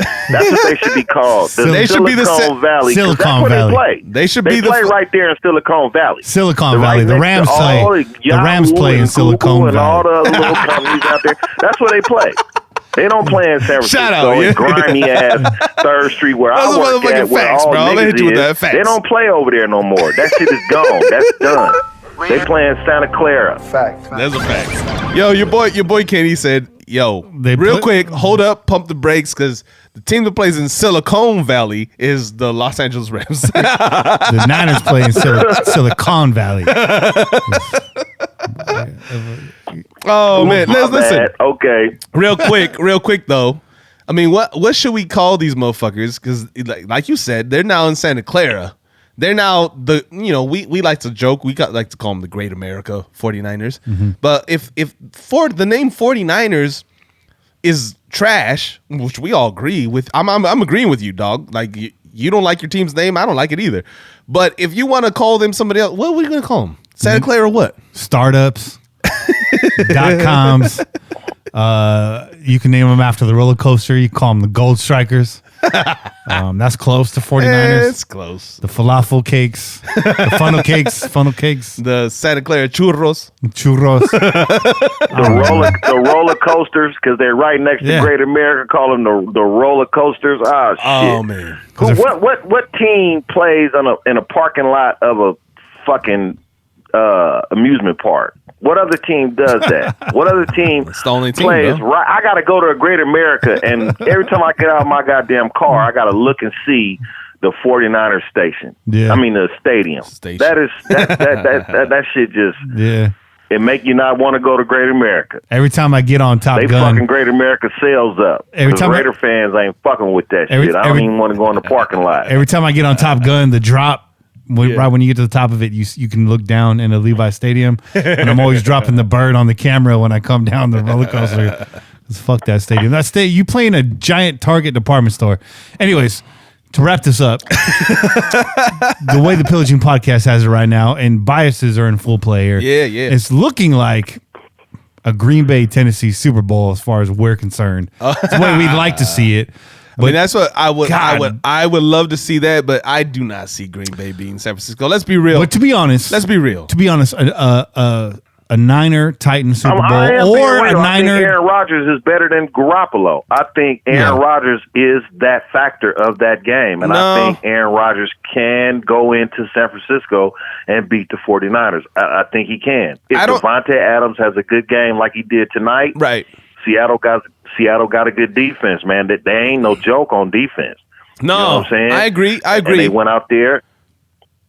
I agree, dog. Look, what I'm saying is this. I don't see this Green Bay team matching up the way that Seattle would have matched up with San Francisco. So Seattle has already seen San Francisco twice this season. A third matchup would have been in their benefit because they won the first one, dropped the second one. You got to say the team that lost last is going to make the adjustments. Now, Green Bay also played San Francisco this season, got fucking mollywopped. So you would hope they make some adjustments. But I just don't think that they match up as well as Seattle would have. I don't think they was without Devontae Adams. Yeah, they were. They were, and their offensive line has been in shambles. Adams. Yeah. But the thing about Seattle at this point is they have no run game.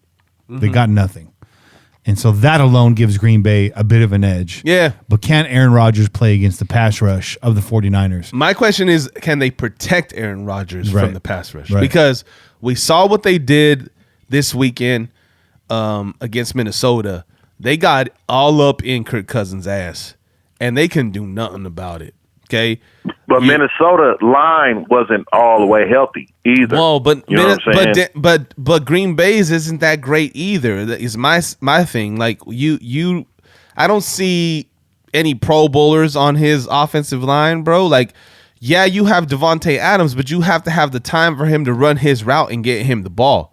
Now, the one thing that Aaron Rodgers can do is move. He's mobile. He's a mobile quarterback. Buy you some time. Right. Yeah. So he can buy you some time. Yeah. You hope, as a Raider fan, I hope that motherfucker does exactly that and is able to pick these guys apart. But who's going to be covering on Devontae Adams? Because I'm assuming Sherman's going to fucking be on him most of the time. Yeah. Sherman, yeah. Here's the thing, though. And Sherman's been killing it, dog. The Raiders allowed 28 sacks this year.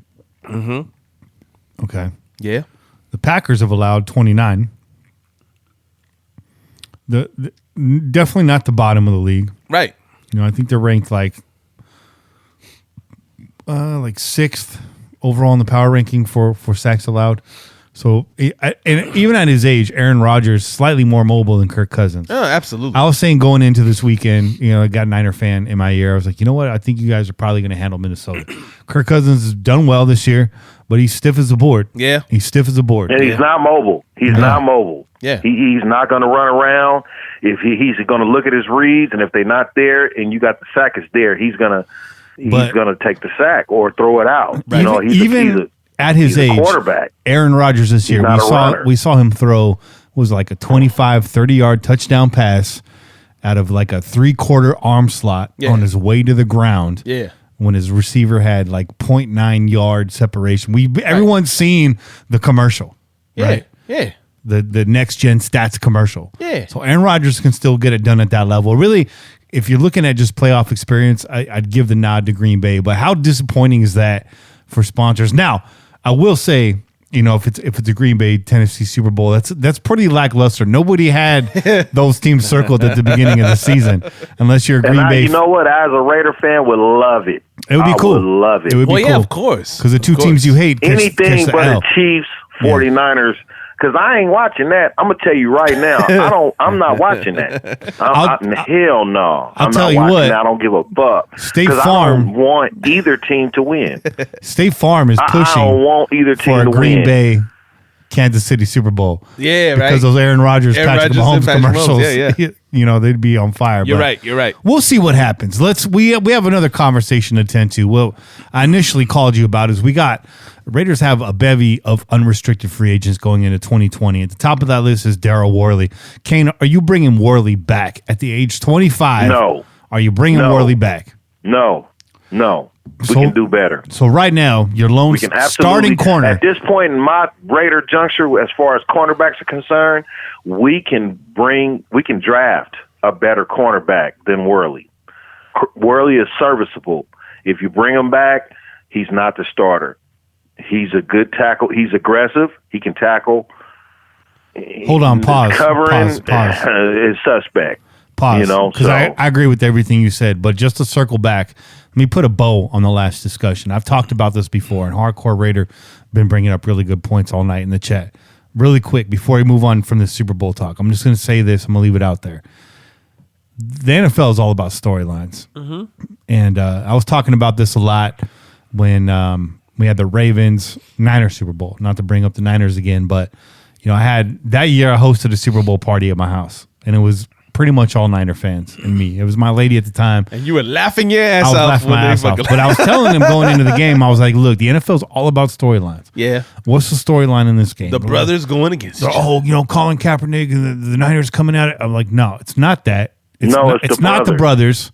No, it's not that. It's Ray Lewis in his final season in the NFL. You're right.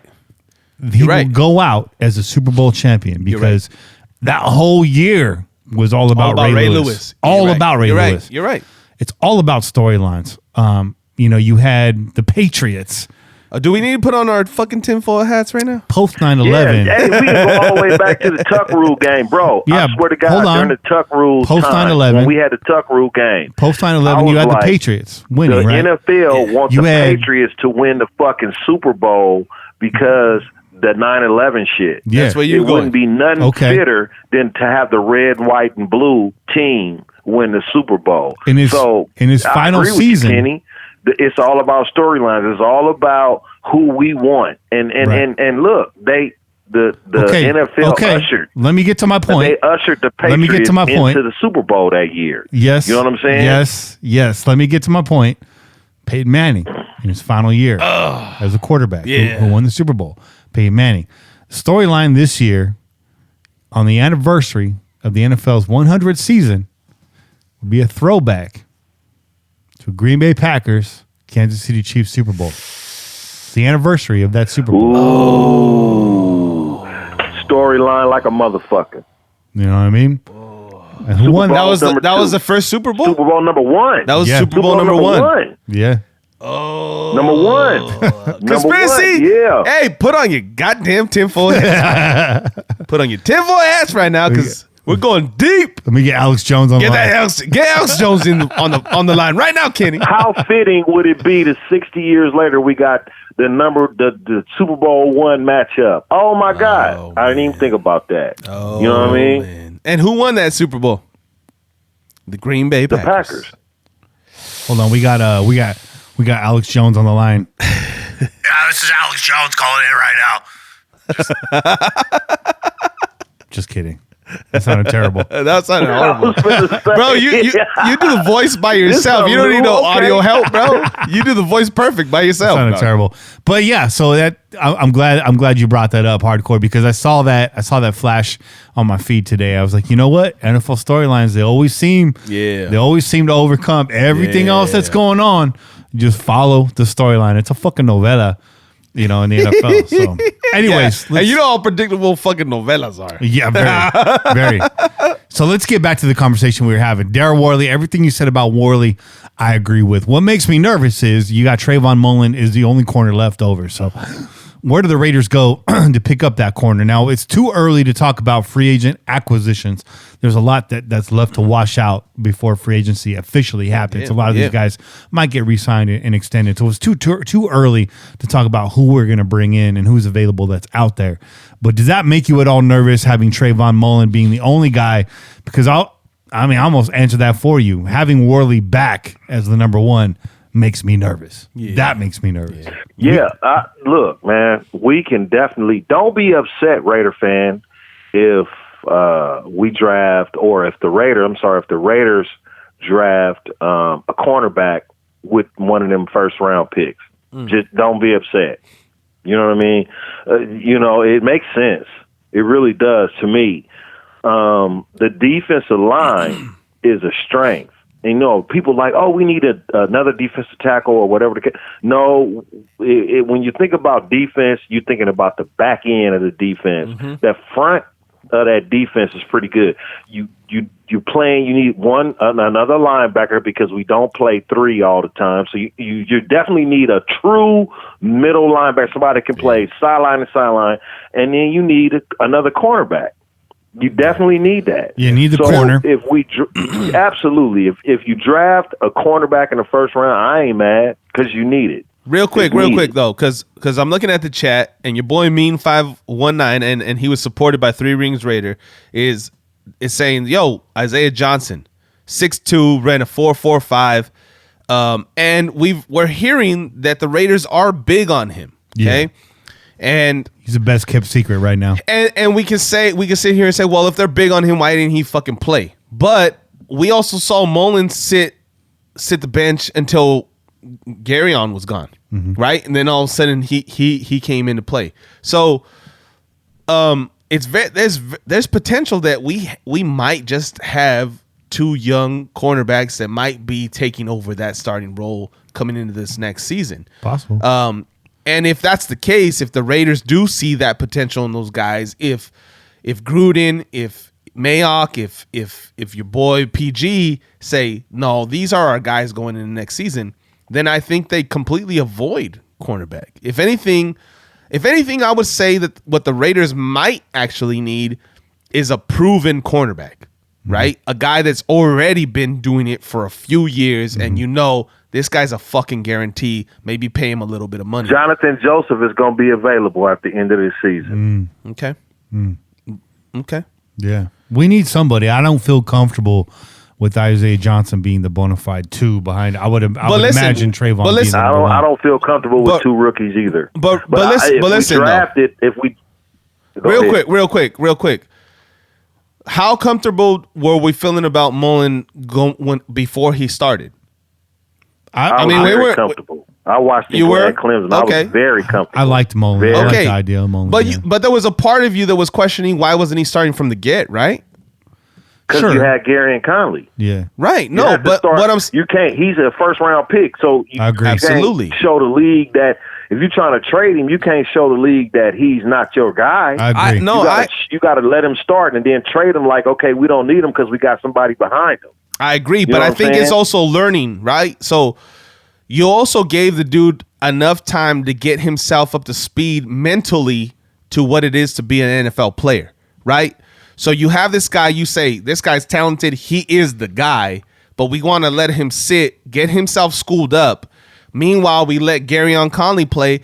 Can you tell me that Garyon Conley helped his case in his in getting traded? No, he played worse than he did last season, dog. So if anything, his value dropped this season when we saw him out on the field because he was getting burnt. He was getting beat, right? If we would have traded him last season, we would have said, now we're getting our fucking money's worth. But this season, his fucking value, day to day. Yeah, he got his value dropped. So we're not making an argument for saying like, okay, well, we wanted to get some, we wanted to put him out there for trade bait because he actually made himself seem even worse than he did last season. Could we have traded him on Monday instead of sending him to the Texans 2 days before we played them? Right. Could we have done that at the very fucking least, bro? I know, right? Damn. That was probably a stiplet in the trade. It's probably like either y'all trade him now or after Monday we ain't fucking with y'all. Right. You know what I mean? Right. So, yeah. But so listen. So this is my thing with that. I think Trayvon Mullen, he got drafted as early as he did because they saw him as that guy. They saw him being a sure fucking like take over the number 1 spot as far as our cornerbacks are concerned. You draft Isaiah Johnson because you see a lot of potential there too, but you're gonna say we're not gonna hold you to the standard of Trayvon Mullen. We're gonna let you sit a little bit. You're right, the pine. Okay, we got Worley. We brought his ass over from Philadelphia. We thought he had a lot of potential. He's still fucking young. Let him play the other side. Let him try to at least make up for last season. And you let Isaiah Johnson sit and fucking learn and get himself to the same level at least as Mullen is in terms of mentality for the NFL game. Mm-hmm. We already know you have the physical attributes. You're 6'2", you're a big cornerback, and you can run. So just get caught up. So I can see them starting them day one, dog. I can really see them starting them day one and saying like, yeah, I can see them doing that.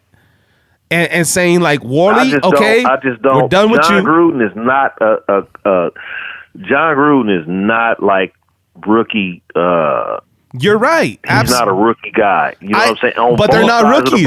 But they're not rookies. They're not rookies. This is second year. We're going into their second year. This year was their rookie year. But essentially, Isaiah Johnson's rookie year, though, will be his second year. But he did sit, and he got some playing time. Right. But really, if you're trying to say, look, you the guy, you the man from day one, we're going to give you the handles, you the man, I don't know, man. I agree with Kane. I think Paul Gunther, also to double down, also loves his vets. And I see them bring in, like you had mentioned earlier, Chase, somebody that's a bona fide starter. And that's what they got money to play with. Johnson, I think, probably gets looks next year, likely as a third corner to replace Joyner in that slot. Absolutely. And let's move this conversation forward. We can all agree, at least on this, Daryl Worley will not be a Raider next year. There you go. I agree with that. Daryl Worley's not playing in Vegas. A starter at the least. He won't be a starter at the least, but he won't be a Raider. Okay. Let's talk about this. We talked about Carl Joseph already, and we've talked to Kane about that a couple weeks ago. But let's move ahead on this list. Next on this list is the man. Perfect. Vontaze Burfict. Okay. Is Vontaze Burfict a Raider next year? He's lost speed. Ooh. We already know he's on a short leash. He said he wants to come back. I believe it was somebody in the Raiders, was it John or was it Mike, said, we'll take a look at that situation. We don't know what the status is right now. As a fan, I'd like to see Burfict back, but I also feel like, how much gas is left in the tank there. Middle linebacker is such a need, has been a need on this team. We already know they're not drafting a middle linebacker high. I mean, just face the facts, Raider Nation. It hasn't happened. It's probably not going to happen. I don't think PG feels like he needs to go that high for a middle linebacker, but PG system desperately relies on having middle linebackers. So what happens to Vontaze Burfict? But not a rookie, no. But not a rookie. That's what I'm saying. That's what I'm saying. You're not going to get a high round draft pick to play middle linebacker this year. So I see Vontaze back. If he can come back, he's back. Now, absolutely, it's like a Reggie Nelson type love affair. He served his time. Is he back free and clear, or is he out on parole? He's out on parole. He is, huh? Because we're gonna have to take a look. I've been posting online the Michigan State middle linebacker, but Baccia Jr. He's not going to be there. And he's going to be there in the late second, third round. I believe he'll be there. If you bring this dude back, if you bring Burfict back, you need to already have somebody that's there in place. You know what I'm saying? It's not Markel Lee. I think he's better at the weak side. You play. I'm sorry, strong side. You play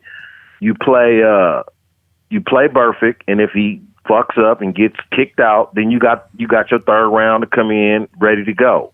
You know what I'm saying? But you got to have somebody, some depth.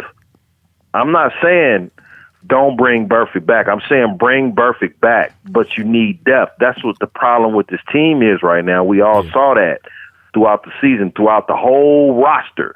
You need depth. You know what I'm saying? So right now we need to be drafting for the future. But also we need to be drafting for players that can step in and play when you need them to play and play efficiently, you know what I'm saying, with some knowledge of the game. So, yeah, bring Burfict back, but draft somebody, maybe third, second, late second, draft, trade back into the second. I know we don't have a second round pick, trade back into the second, get you a linebacker there or get one in the third. That's my thought. Pete's talking about Eric Kendricks and free agency. Eric Kendricks is not a free agent this year. He signed a 5-year extension in 2018. So as much as I would love to see Eric Kendricks. Yeah, we were talking about him downstairs. Yeah, we were talking about him downstairs. Awesome. That would be a excellent fit because he's a guy that's fucking hard-nosed. He plays the run really fucking well. we saw it against us when we played Minnesota. He was always in the hole. He's smart. He breaks was down the always play in the instantly. hole. And then against San Francisco, we saw what he can do in the passing game, which was shocking because I didn't expect him to have that ability. And he's getting in the zone and he read the quarterback's eyes really fucking well. They say he doesn't pay attention to receivers. He pays attention to the line shifts and the blocking assignments. Yeah, he studies. Well, he's not available, so ain't no need in talking about ain't no this. need. Exactly. He's not available. So Vontae's perfect. Maybe bring him back, keep him on a short leash. Maybe he doesn't play every down, but a coach on the field type player. That being said, still a need. Still need to get an understudy in there. Something. Middle linebacker needs to be addressed this offseason. So we'd all like to see Burfict brought back, but we cannot rely on Vontae's Burfict. Unfortunately, I'd like to say that we could, but at 29 years old going into the next season, I think he'll be 30. On the short leash, that's paper thin, and we can't rely on that. Next guy, Benson Mayock, defensive end, again, 29 years old, flashed early in the season. But I think this defensive line is really starting to shape up, and I don't see Benson Mayock as a need to bring back next year. What about you? No, absolutely not. I think the younger guys like Morrow, Mauro. Well, Morrow's the same age as Mayock. They're both 29 years old. Is that right? Damn. Yeah. Okay. Yeah. Yeah. No, there's no need to bring back Mayock. I think that, like I said, the defensive line is the strength of the defense. You know what I'm saying? And that's without Mayock. They played pretty much the same. Max Crosby came along at the end, and Farrell, he had some good games, towards the end. So I think going forward, you just be, if you did bring Mayock back, then you taking a roster spot away from somebody you could bring in to develop. Yeah, or even more youth, right? Yeah. So the next guy I have on this list is a guy I would love to bring back. He made $1.4 million in 2009. That was his AAV, his adjusted. Is Dwayne Harris. I'd love to see Dwayne Harris back in the silver and black next year. Yeah. I would really like to see that. Well, special teams is important, dog. Like, you got to be solid in all facets of the game, right? And we already know what Eric Harris can do. He's produced for us. As long as he's not fucking injured, he's definitely a guy that you want to keep. Here's the caveat. Dwayne Harris is now 32 years old. Okay. So he's up there, but he's shown that he can get it done on special teams. Now, can he stay healthy? I don't know. Now my gut feeling says, the Raiders will go out, they will draft another young corner, and they will draft wide receivers, and they will likely put one of those later round picks in that special teams role to cut their teeth and whatnot. And what happened to Dwayne Harris? Because he was not nowhere to be. I mean, I didn't see much of him. He's injured. He was injured, dog. Yeah, injured. He was injured. Yeah, he was injured. Okay, so you can't really lose your career to injury, but you can't lose your position. I don't know, man. Yeah, I think it's time to move on from that. I think it's time to move on from that too. Yeah. I do. I'm always with youth. Me, when you're trying to build, you're not a Super Bowl caliber team. You ain't, playoff year in, year out. You trying to get there. So every position you can man with a younger person to, you got 4 or 5 years with them. I think you're in a better position to do that than you are to keep bringing back guys that's on their last, few years. You're wasting roster spots when you're not a playoff year in, year out team. And let's get it straight, guys. We haven't made the play. Right, I mean, right. We did in 2016, but that was kind of like a whatever. But, essentially we ain't made the playoffs in 20 years. So here's a question for you then. Here's a question for you. At 25 years old, do you bring back Nicholas Morrow? Yeah. Yes. I like Nicholas Morrow. Yeah. I'm not saying that because I like him, bring him back. I'm saying I like his play. Yeah, I do. Listen, the linebackers, we need one line. In my opinion, we just need one linebacker, and we needed Lee to stay healthy this year. You know what I'm saying? And I think you would have had a whole, because when you did, the defense played well. When you had Lee, you had Burfict, Moreau step in here and there. You played pretty good. you really on as far as linebackers concerned, I don't think you need to overhaul the whole linebacking core. I think just bring in a legitimate middle linebacker, somebody that can quarterback the defense. Well, real somebody quick, you can count on. Real quick, because 17 games. We didn't really have Lee this season, right? Lee was in and out with injuries. To start the season, we started off with Morrow. We started off with Perfect and Whitehead, right? Oh, I thought that was Lee. My bad. Okay. No. Yeah, Lee. I thought Lee started off. Oh, okay. No, I think he got injured. You sure about that? Yeah, I think he got injured pretty early in the season, bro. If anything, he was already out like preseason, I want to say. Who's that? Lee. Markel Lee. I think Lee got hurt after Perfect left. No, Lee came back late. Lee was injured pretty much all season, and then he came back late. Perfect was the key factor on our defense, dog. He was the green dot. The moment that you took the green dot away from Perfect and you gave it to Whitehead, that's when shit went haywire. Because south. Yeah, because Whitehead ain't supposed to be the green dot. He's supposed to be that guy that gets told where to be. You know what I mean? That's what Whitehead is. He's an athletic dude. No, he's supposed to be the guy that's sitting at home on the couch watching the game. That's in my opinion. Shit. No, listen, man. I give him respect for what he is. He is a guy who he's a tackler. He's a fucking guy that can move and run, but he's not a guy that can decide what your defense should do. Lee? Yeah, he's not a guy that should be reading. He couldn't cover a running back with a blanket. Right, he can't. But he also can't put your guys in a position where your defense is in an advantage, which is the reason why Perfect was brought here in the first place, because he understood the defense that PG was running. So when Perfect came, everybody said the same thing. He knows this fucking defense like the back of his hand, and he knows exactly where everybody needs to be. And that was super helpful to Whitehead and all the other LBs, because they didn't have to think. They just had to react. So the only reason why I say bring Lee back is because of his injury history. You can bring him back on the cheap, but I disagree with Kane in that we only need one linebacker. Morrow's a guy that we've been hoping for. We've been talking about his potential for three seasons now. At least 2 seasons. I think I have that wrong. 2 seasons now. 2 seasons. Morrow, I don't think is a guy. I think this was his year to show growth, and honestly, I didn't see any. I say that I saw the same Nicholas Morrow I've been seeing. I haven't seen any growth out of him at all. But I think injuries played a lot in Morrow as well. So here's what I'm saying. I need linebackers to stay healthy. I need linebackers that can stay healthy. Absolutely. I don't disagree with and you attack the ball. Hey, but you're looking at Morrow. The best ability, right? Morrow was he an undrafted linebacker? No, we got him in like the 5th or 6th round. He was a late round draft pick, or he was a fucking undrafted guy. He's undrafted. Yeah. So he was an undrafted guy. So he's playing on pennies. Yeah.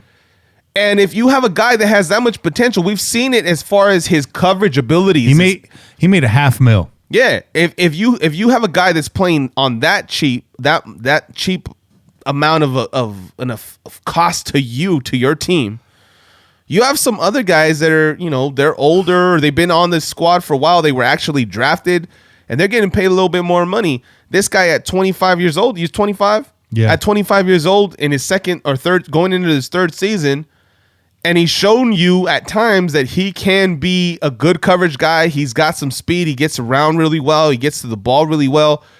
If all he's battling is an injury, then I think you give him a shot. Then bring him back as rotation. Now, I'm not saying put him on the starting. I'm not saying start him. This defense needs a lot of help. So Kenny, you don't think Lee and Moreau are the guys?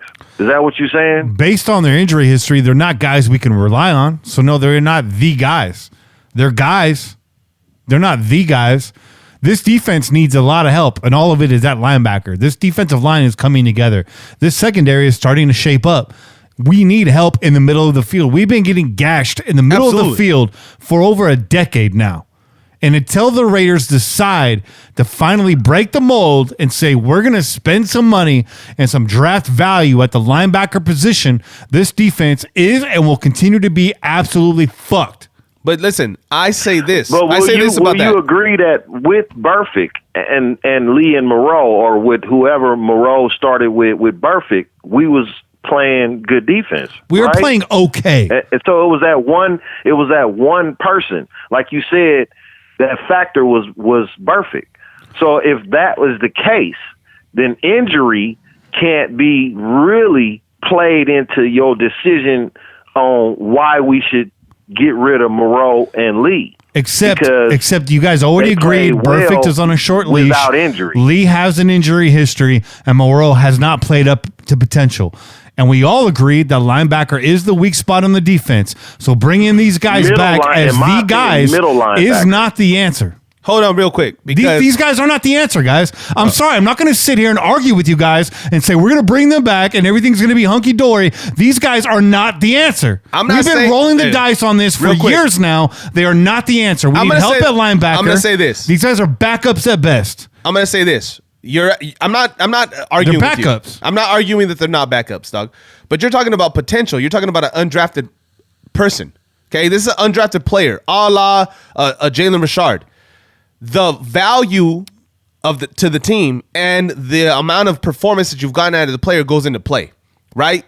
With Morrow, you could argue that factor. You could say this guy has shown us at times that he can be of value to us on the field, and he's definitely of value to us in the fucking pocketbook, right? Burfict going out of the game makes a big difference for a guy like Morrow, because Morrow isn't the guy that's gonna fucking. He isn't the guy that's going to be carrying the green dot. He's an additional player.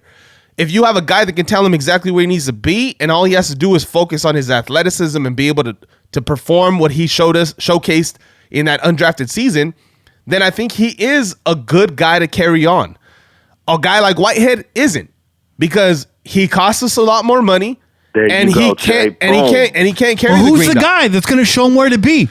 Burfict's not lining up on every single play next year. Exactly. And you're Bring absolutely right. back Burfict, and you're going to draft the person that if Burfict fuck up and get suspended or kicked out, you're going to have somebody there. No, you're absolutely right, Kenny. I'm saying, in my we got opinion, to draft a middle linebacker. A healthy we have to draft the captain. And a healthy Moreau, then all you need is a middle linebacker and some depth. We got to bring in what you need. We got to bring in 3 linebackers this offseason. At the most, at the least, I mean, we got to bring in. Yeah, they ain't doing that. Gunther ain't doing. They ain't changing. No, but listen, I disagree. I think they will. That ain't gonna happen. I think they will. The way that they bring them in is questionable. How do we bring in 3 linebackers? Do we draft 3 linebackers? No.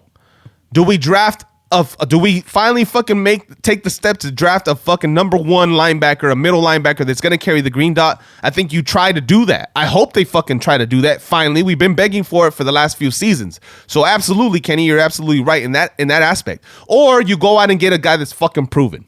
Another veteran that this guy can handle the defense. He's gonna fucking carry the green dot for us. So Corey Littleton is on your radar. Yeah. If you bring in Corey Littleton, you can still play Lee and Moreau, and you'll be all right, in my opinion. That's just me. If you don't plan on bringing Burfict back, go after Littleton. Go after Littleton. To me, I like Lee, and I hope that he panned out. But to me, Lee has shown less than Moreau. Lee's shown us hurt, bro. He has, but that's part of the problem. But he's also in college. This dude can play. He can play line. He's I know, bro. NFL linebacker. But that's what I was high. That's why I was high on him. But he's actually costing us money versus Morrow, who isn't. He's an undrafted fucking guy, and Lee was drafted. He was what? He was a 3rd, 4th round pick. A 4th round pick. Yeah. So 4th round. So yeah, if it comes to like, okay, we have 2 guys that have injury prone histories, and we both got them here. They're both young guys, and they both have shown some potential. Who am I going to carry with me further? I'm going to carry the guy that cost me less. I'd rather bring back Compton and Jordan, even in their older age, re-sign Markel Lee, wish Nicholas Morrow the best of luck. If Burfict wants to come back at a reduced rate and be a coach and a mentor, do that, attack free agency, and to bring in a name in free agency. Those are the guys I would rather have back. I would rather, at this point, have some veteran leadership in that linebacker room than these young guys that show potential but can't play 16 fucking games in a season. But I can don't we agree want that you want to carry at least one of them? I'd rather bring Lee back only because he has the experience in the Okay, system. but you want to carry at least one of them, right? We can agree on that. You want to carry one of these young guys because but I don't want to count on any of them. No, I don't want to count on them either. I'm not saying count on them. I'm not saying count on any of them. But I'm saying you see what they've brought to your attention at least. You've seen them perform in instances, and if you're saying like we need to have fucking youth, we need to have youth on our side. We can't just fucking put all our fucking, we can't just put all of At our this point, man, we might trust as well into say veterans. Jonathan Abrams is injury prone. I mean, y'all listen to what y'all saying. We might as well say Jonathan Abrams don't bring him back because he get injured. That doesn't make any sense. That's not Injuries, true, bro. Fellas, That doesn't make any is a sense. part of the game. No, you're absolutely right, but that doesn't work, bro, because you're talking about Markel Lee going in his third year, Morrow going in his third year, and they've both been injured in all seasons that they've played. Every year that they've played. Yeah. Abram played one game and got hurt. He's not. Yeah. Nobody's saying that. I don't know where that's coming from. That's sorry, but that's a cold take. That's not what I'm saying. All right, Not at all. that's just me being funny, but I'm just saying, like, come on, fellas, for real. All right, but whatever, it's cool. I like the linebacker. I mean, if you feel good, and, rolling Lee, Burfict, and Morrow back out there again, this defense was 24th in points allowed this year. If you feel like rolling the dice and putting these guys back out there again is the answer, fine. But I disagree with you. We can do better at every single linebacker position on this team, hands down. I agree. You cannot argue with that. Name me three linebackers that you could bring in right now today that's going to step in at Gunther. Not that Kenny and Che is going to accept as coaches, but Gunther is going to accept as coach, because these coaches that we have, they only fuck with really like veterans at the I could give you that answer mid-March once extensions have ended. Linebackers once guys really hit free agency, I can give you that answer. But I'm talking about guys that were on this team this year that are up for free agency that we have a chance to re-sign right now. I will tell you, I will not be mad if they all walk. But as far as guys we're going to bring in, I can't give you that answer until mid-March, until extensions have passed and these guys have had a chance to re-sign with their squads. I can't give you that answer right now. I can't. But I can tell you right now, the guys we have a chance to sign are not the answer. They're the answer for depth. I just think these guys are not starters. I think all we need is a quarterback. I don't feel like that. I really, honestly don't feel, okay, we need depth. That's cool. But I feel like the development of the guys that we have, yes, they're injured. But if they keep them healthy, you know what I'm saying, they are serviceable, more than serviceable, good linebackers. You add a middle linebacker to that, somebody that quarterbacks a defense that you need, like a Burfict. You're going to get a whole lot better play from your linebackers. It's all about the middle of the defense.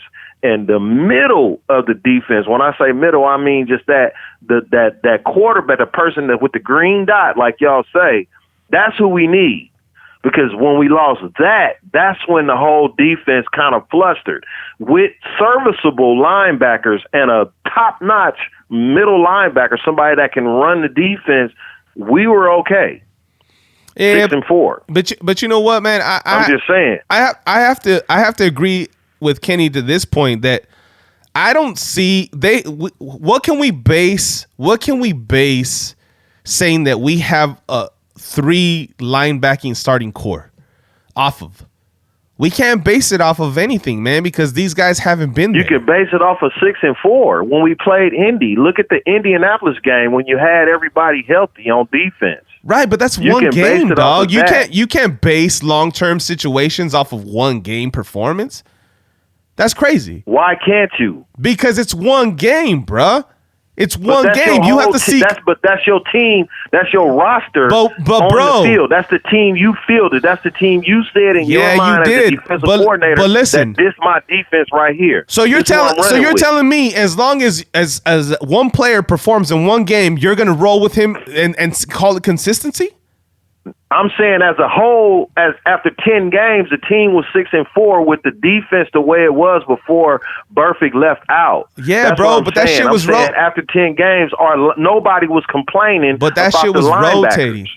Fuck that. We were complaining about the linebackers. There hasn't been a point where we haven't complained about the linebackers. Yeah, we've been complaining about the linebackers for years. But Come I'm on, just dog. saying. I don't know, man. I'm not seeing it. You're talking about youth. Perfect is over the hill. You got a guy in Morrow who's an undrafted linebacker that has not lived up to potential. He's got 3 years now. It's going to be going into that. And you got a guy, Markel Lee, who's a 4th round pick that can't stay healthy through 16 games. These guys do not make me feel confident. I'm sorry. That's the last I'm going to say about the linebackers. If you guys want to debate this until midnight tonight, I'm going to get out of the way and let you talk about it. But I will tell you right now, the linebacking squad we have in place is not the answer. Yeah. And I'm sorry. I disagree. It's going to take more than one linebacker to work out the woes that we have in the middle of the field. I agree. That's all I have to say about the linebacking squad. This is the last thing I want to say about it is that if at most right now, based off the production that we've seen from this linebacking core, the 2 young guys that we're talking about, at most their depth, because we haven't seen enough from them to call them starters, dog. I'm sorry, I can't say you roll these 3 guys out. No, I can't say that. I say you try to keep one of them. If you keep both of them, cool. But at most, they're depth right now because they have not proven that they are the guy. Not to me. Not to me, at least. Give me somebody better in free agency then, because you ain't going to draft three fresh linebackers. No, of course not. Yeah, let's move on, because, I mean, I love y'all, but we ain't going to agree with this shit, so it's all good. That's all right. We ain't supposed to agree with each other, bro. That's, No, hell no. That's hey, you know how we do it. Shit. All right, talk about youth. 24 years old, plays tackle. His name's David Sharp. Is he coming back?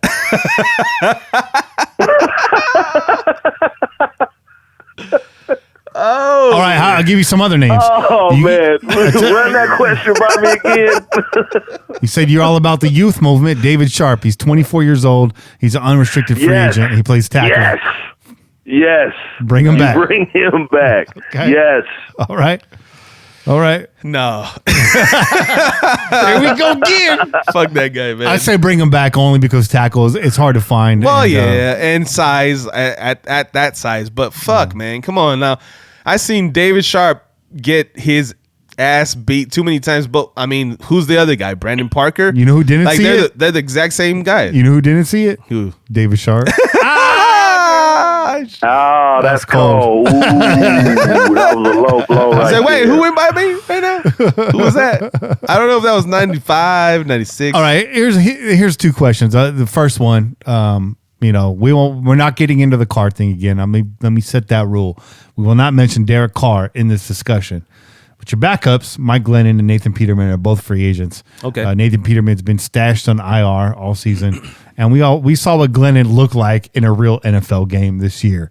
So, are you bringing either of those guys back? I want to be mad to see a little bit more Peterman experimentation in the offseason, but Glennon's not the dude. Glennon, and I'm going against what I said in the preseason. Glennon is gone, man, bro. Fuck that guy. Go ahead, Jay. I didn't like Glennon from the get-go. I said, get that motherfucker off my squad immediately. You did. That's what I was getting ready to say. Get that long neck motherfucker out of here. I'm cool. I didn't like him when he played for Tampa Bay. Nah, I'm cool with him, bro. I don't know why the fuck John Gruden thought. John Gruden is a weirdo quarterback liking motherfucker. I don't get this shit, but whatever. Yeah, I'm cool. Honestly, I'm cool on the Glennon. I think Gruden just kept him on the squad so he could keep fucking up his name and call him Glennon. Glennon. He was gonna call that motherfucker Glennon until that nigga won 2 or 3 games. He wasn't gonna be Glennon until he won 2 or 3 games. He was gonna have to win a couple games before he get his name right. Oh man, facts, dog. Facts. Yeah, well, he's never gonna get his name right because that motherfucker ain't ever gonna win no goddamn games for us, man. To get that motherfucker off our squad, because the last guy I want to see coming off the bench if our starting quarterback goes down is Mike Glennon. Get that guy out of here, man. All right. Our less than elite starting quarterback to the car stands out there, but yeah, our quarterback. Is And it's so I guess it comes down to Kaiser and Peterman. Which one of those guys do you bring back just to be a body? Essentially a body. Kaiser. Well, I think you're going to see both these motherfuckers in training camp. Yeah. I think you're going to see them both in training camp. And if we do draft the quarterback, then obviously one of them is going to be an expense. I mean, the fact that Nathan Peterman's got Gruden's lipstick all over his DVDs tells me Peterman's probably going to be back. Okay. Peterman will be back, but if we draft a starter, listen, I think we do draft a quarterback, and I don't want to this year. We draft a quarterback. So it don't even fucking matter. You could bring back fucking what's the motherfucking name from the Bills? The dude on the fucking Wheaties box. You can bring homeboy Doug Flutie. You can bring him back, and it don't matter because they ain't gonna be the number 2 or the number 1 quarterback because Derek Carr is gonna be here in 2020 for sure. And then if we do draft a quarterback, he's going to sit behind Derek Carr until Derek Carr fucks up, which eventually he will. So, it don't matter about them 2 guys, man. They really don't. They have dropped. Yeah, no, without somebody even being drafted. Absolutely. Those guys, I think we can all agree. Like, we don't ever see them becoming Gruden's guy. I don't see Peterman or Deshaun Kaiser ever becoming the guy. Fucking Mechaneck. Glenn Mechaneck is actually gone. He's gone forever, bro. But those guys are never gonna fucking become the guy. They're exactly what they are. They're backups for life. If that, they're lucky if they get to be backups, man. Backups and coaches. And probable coaches because you got coached up by John Gruden. Yeah, assistant coaches, right? Pretty much it. So another free agent, special teams player. Bit of a rough road down the stretch. Daniel Carlson. Daniel Carlson is done, in my opinion. Jay's over here laughing at Mechaneck. Daniel Carlson to miss so many important fucking field goals this year.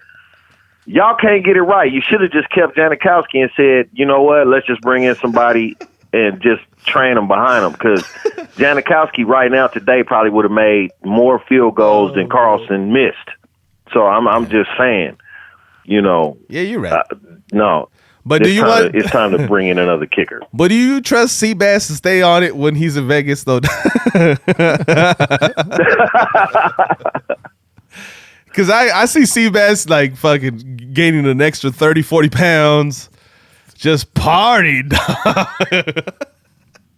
Just partied hard, dog. Man. At this point, he's better than what we got right now. That's for sure. Well, I think we talked about this a few episodes back, and I think Gruden and company, they'll bring in competition. I don't think they're just gonna cut Carlson. They're gonna definitely have him in a battle in camp. I think they won't draft a kicker, dog. We've already gone that route. We already drafted a kicker. No, I'm saying in free agency. I'm saying in undrafted free agent. Well, you can get a kicker. No, yeah, this undrafted free agent. This is what I said. I said I think they would they would go after some of these other guys that had been prior high draft picks. Okay, so there's a lot of motherfuckers that didn't pan out. They got drafted early in a couple years back, and they were supposed to be the answer at kicker, and they just fucking failed. Like, they just didn't pan out, got cut after a season or two. So I think you bring in some of these dudes. Hopefully they've been working, honing their skills, and they've been trying to get over the fucking hiccups, because I think a lot of it, with a lot of these guys that don't pan out, is mentality. League wide, and if you look at it, field goals ain't for sure like they used to be. Field goals, kickers, all league wide have been, and Che, you play fantasy football. Yeah. From playing fantasy football, you learn a lot. Kickers league wide ain't been doing just spectacular. It's like 3 or 4 of them motherfuckers that you could really just be like, this is the man. Out of 32 teams, you got like 4 kickers that's like, this the man.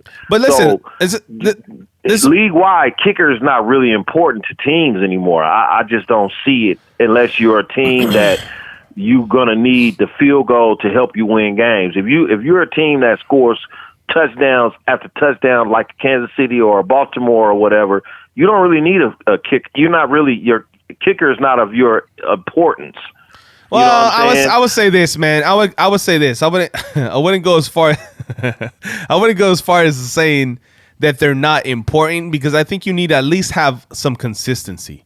They don't have to be the best fucking kicker in the league, but they at least need to fucking make chip shots, and they need to be able to fucking, come through when it is needed. 30 yard. You shouldn't be missing fucking 20, 30-yard field goals. Can we agree on that? But you don't see a lot of 50 and 54-yard field goals. No, like absolutely. But the problem is that we see a lot of guys missing 33, 35, under 40-yard field goals, and you can't have that. Those should be given. You see motherfuckers missing extra points. That's what I'm saying. Motherfuckers don't even make extra points now. Exactly. So you want to have a guy that's consistent. Your Jeff Jagers and your Janikowskis and your Vinatieri's, and that shit's gone. But listen, there's no one like that out there. Well, this is what I'm saying. Right now. because we have a question mark in Carlson, I think you bring in some of these guys that didn't pan out. Whatever, the pressure was too high when they came into the league, and you give them another shot. Because with kickers, it's all mental, dog. Like, the majority of the issues that kickers have nothing to do with physicality. Because what do we really ask these motherfuckers to do? Swing your goddamn leg and get the ball through the uprights. It has really little to do with mechanics or strength or whatever, athleticism. It's all about pressure. It's all about, when it comes to a kicker. It's all about how they deal with pressure, and it's all about how they process mentally. And some of these motherfuckers just get into their head and they all goes to shit. So a lot of these guys that didn't pan out early, it's not because they don't have the leg talent. It's because mentally something happened where shit just went sideways and people cut them loose real early. So bring these assholes that just couldn't cut it in their first season, bring them in and let them gain a little confidence. Maybe they beat out a guy in tryouts or fucking practice in the off season in the summer. And then all of a sudden they run into this season with some confidence. That's really all these guys need. They just need a little confidence going in, and they can get on a streak. You know what I'm saying? So that's what I would promote. I would say go after some guys that maybe they were top. They were guys that people reached for. Maybe they were saying, like, this guy's the number one kicker coming out of college. Let's get this guy. Bring him in here and have him compete with Carlson. One thing's going to happen. A fire's going to be lit under Carlson's ass. He's either going to have to pull it together and get back on track and give us a little bit of what we saw last season, or this guy that used to be a high draft pick that was somebody that everybody saw coming out of college might actually turn his shit around and make a team this time. That's all I'm saying. Let's do that, but let's not call them assholes yet. Okay, I call them whatever I want. I know you do. I mean, I'm just saying. I agree with you. I think Carlson. He's right though. He makes sense because it kind of like speaks to what I'm saying. It's like if you're willing to bring a guy off the streets to try to, then kicker is not of the importance of your team. Kicker was let's go back to when we drafted Janikowski. We was like what 8-8, and we lost like what 7 games by what 7 points or some shit like that. So we was like, oh, okay, those 7 points, all we needed was our field goal kicker to make couple field goals and we would have won the game. Yeah. Then you go out and you draft a kicker. And then what did the Raiders do? And we all, as fans, said, yes, we need to draft a kicker. It was stupid looking, but at the end of the day, Janikowski is a Hall of Fame kicker. So with that being said, when you in that position to where you are losing games by that close amount of points and you need like that's important to you, you go out and draft one early. But if it's not something that's going to help you win games right now, yeah, bring guys in off the street. Kickers, to me, at this day and stage of the game, is not important. Quarterbacks are scoring touchdowns like fire, and they not just driving down to the 40-yard line to kick a 50-yard field goal. The game has changed. That's just my opinion. Yeah, I agree. I think DC comes back, but not without competition. So let's leave that right there. You know, I like how you did. I like how you framed that. Daniel Carlson. I like how you framed that, bro. Damn, almost broke my own rule. I'm looking at this list right now. I mean, there's some names on here. We've already talked about Washington, though. Compton was included in our linebacker discussion. A lot of these other guys right here, kind of negligible for now. We got a lot of time between now and free agency officially starts. So let's leave this conversation right here. It's been a good conversation. Yeah, it's been some ups and downs. It's been some good debates. I like it. I like where we're at right now. Let's leave this alone. We gave our predictions for next week. I feel like we need to do a pillaging Super Bowl party, though. If not this year, next year. We need to, or be a part of somebody's. Like, does Ricky's have a Super Bowl party? Can we go do a broadcast over there? Can we hook up with somebody? Nump, hit me up. Nump, I know you got the party on lock. Where's the Pillaging podcast going to be on Super Bowl Sunday? We need to discuss that off the air. Yeah. So we can tell these folks where we're going to be at. I like that. I'm tired of going to these whack-ass Niner fan Super Bowl parties and shit where everybody's at the table if it's a and run into the Niner kitchen. Super Bowl, I ain't going to no fucking Super Bowl party. We do a Raiders Super Bowl party where all we do is throw shit at the television. If it's the Chiefs and the Niners, I ain't even fucking with that shit. And I mean that from the bottom of my nut sack. I am not fucking with a Chief and Niner Super Bowl. I will go do some other shit. I ain't fucking fuck that. And when Kane says the bottom of his nutsack, he's that's a long way down there, man. Kane had to switch to Velcro shoes this year because the shit's keep getting wrapped up. So it's down there, bro. And I'm entering that club. I'll be fucking teabagging the toilet bowl in the morning. I'll be like, whoa. You motherfuckers gonna watch the Chiefs 49ers Super Bowl. Are y'all serious? Throw my nuts over my shoulder in the morning before I take a shit. I'm like, get out the way. No, seriously. Are y'all gonna watch nobody likes shitty 49ers balls, Super Bowl? I'll watch it. It'll be a good game, but I'm not gonna be happy about it. No, I mean, I'm gonna be faded. I'm gonna be blasted. If you're asking that, if we care what the outcome is, absolutely not, because we're gonna be upset about whoever wins that fucking Super Bowl. We're gonna be like, well, fuck yeah, I wanted that team to lose, but I also wanted the other motherfucker to lose too. But how do you watch a game and not have fun? You just don't sit there and watch the motherfucking game? Alcohol cures all, fun. Dog. Who you gonna be happy for? Who you gonna be happy if Nick Bosa sacked Patrick Mahomes? You should be happy to the motherfucker. And if Frank Clark sacked Jimmy Garoppolo, Gary Garoppolo. So how you gonna fucking support a Super Bowl? You don't even got a team that you care about. Shay, I've been watching the Patriots. I don't want to see no red Super Bowl. I've been watching the Patriots Super Bowl every year for the last That's true 150 years. And I hate those motherfuckers. I don't give a shit, man. As long as the food's good. I'm telling you, the last Niner Super Bowl, I had a bunch of Niner fans in my house. Yeah. And ended with me saying, y'all need to get the fuck out of my house because they got too drunk and they weren't acting right. And they said, then they got right. They were like, well, we're going to go to the bar. Do you want to meet us at the bar? I was like, yeah, I'll meet you at the bar. They left. I ordered my ass a pizza, sat down and drank the rest of my beer. I never went to the bar. Hey, the record scratched, and Kenny said, get the fuck out. The record scratched. He came out from behind the fucking DJ booth like fucking Bilal in House Party. He said, Eddie Murphy trading places. If you don't get the fuck over there, I'm going to kick your fucking heart out. Partying downstairs in his house. That motherfucker came downstairs and get the fuck out. Get out. I told him, get out. And they were like, yeah, we'll get out. Now, listen, I mean, it's the Super Bowl, bro. Everybody watches the game. Most of us most of us put money in on not necessarily betting on the team, but we get in on that what do they call that shit when you squares? Yeah, you pick the boxes. Who you gonna vote for at the office pool? Who you gonna vote for? The Chiefs? You gonna do that to your Raider fan brethren? Bro, I don't do that shit. You gonna vote for the Niners and do that to your Raider fan brethren? No. What you gonna do? No, bro. So this is how it works, dog. Okay, I'm a Raider fan, just like you, Kane, and I hate everybody else's guts. So I'm not looking forward to anybody else fucking winning the Super Bowl. But if I can make a little fucking change and put it in my pocket, Well, fucking bring it on, son. So if they put out that grid and they say buy a couple boxes, what's the score going to be at fucking first quarter, second quarter, fucking third quarter at the end of the game? If I got a chance to make some money, you fucking right. I'm going to do it. I'm going to be right there, dog. I'm going to buy 2-3 boxes. Now me, I'm different, Che. I'm a Raider fan to the toenails, but at the same time, I admire good play from players. And I know me and you have talked about this on the chat and we disagree.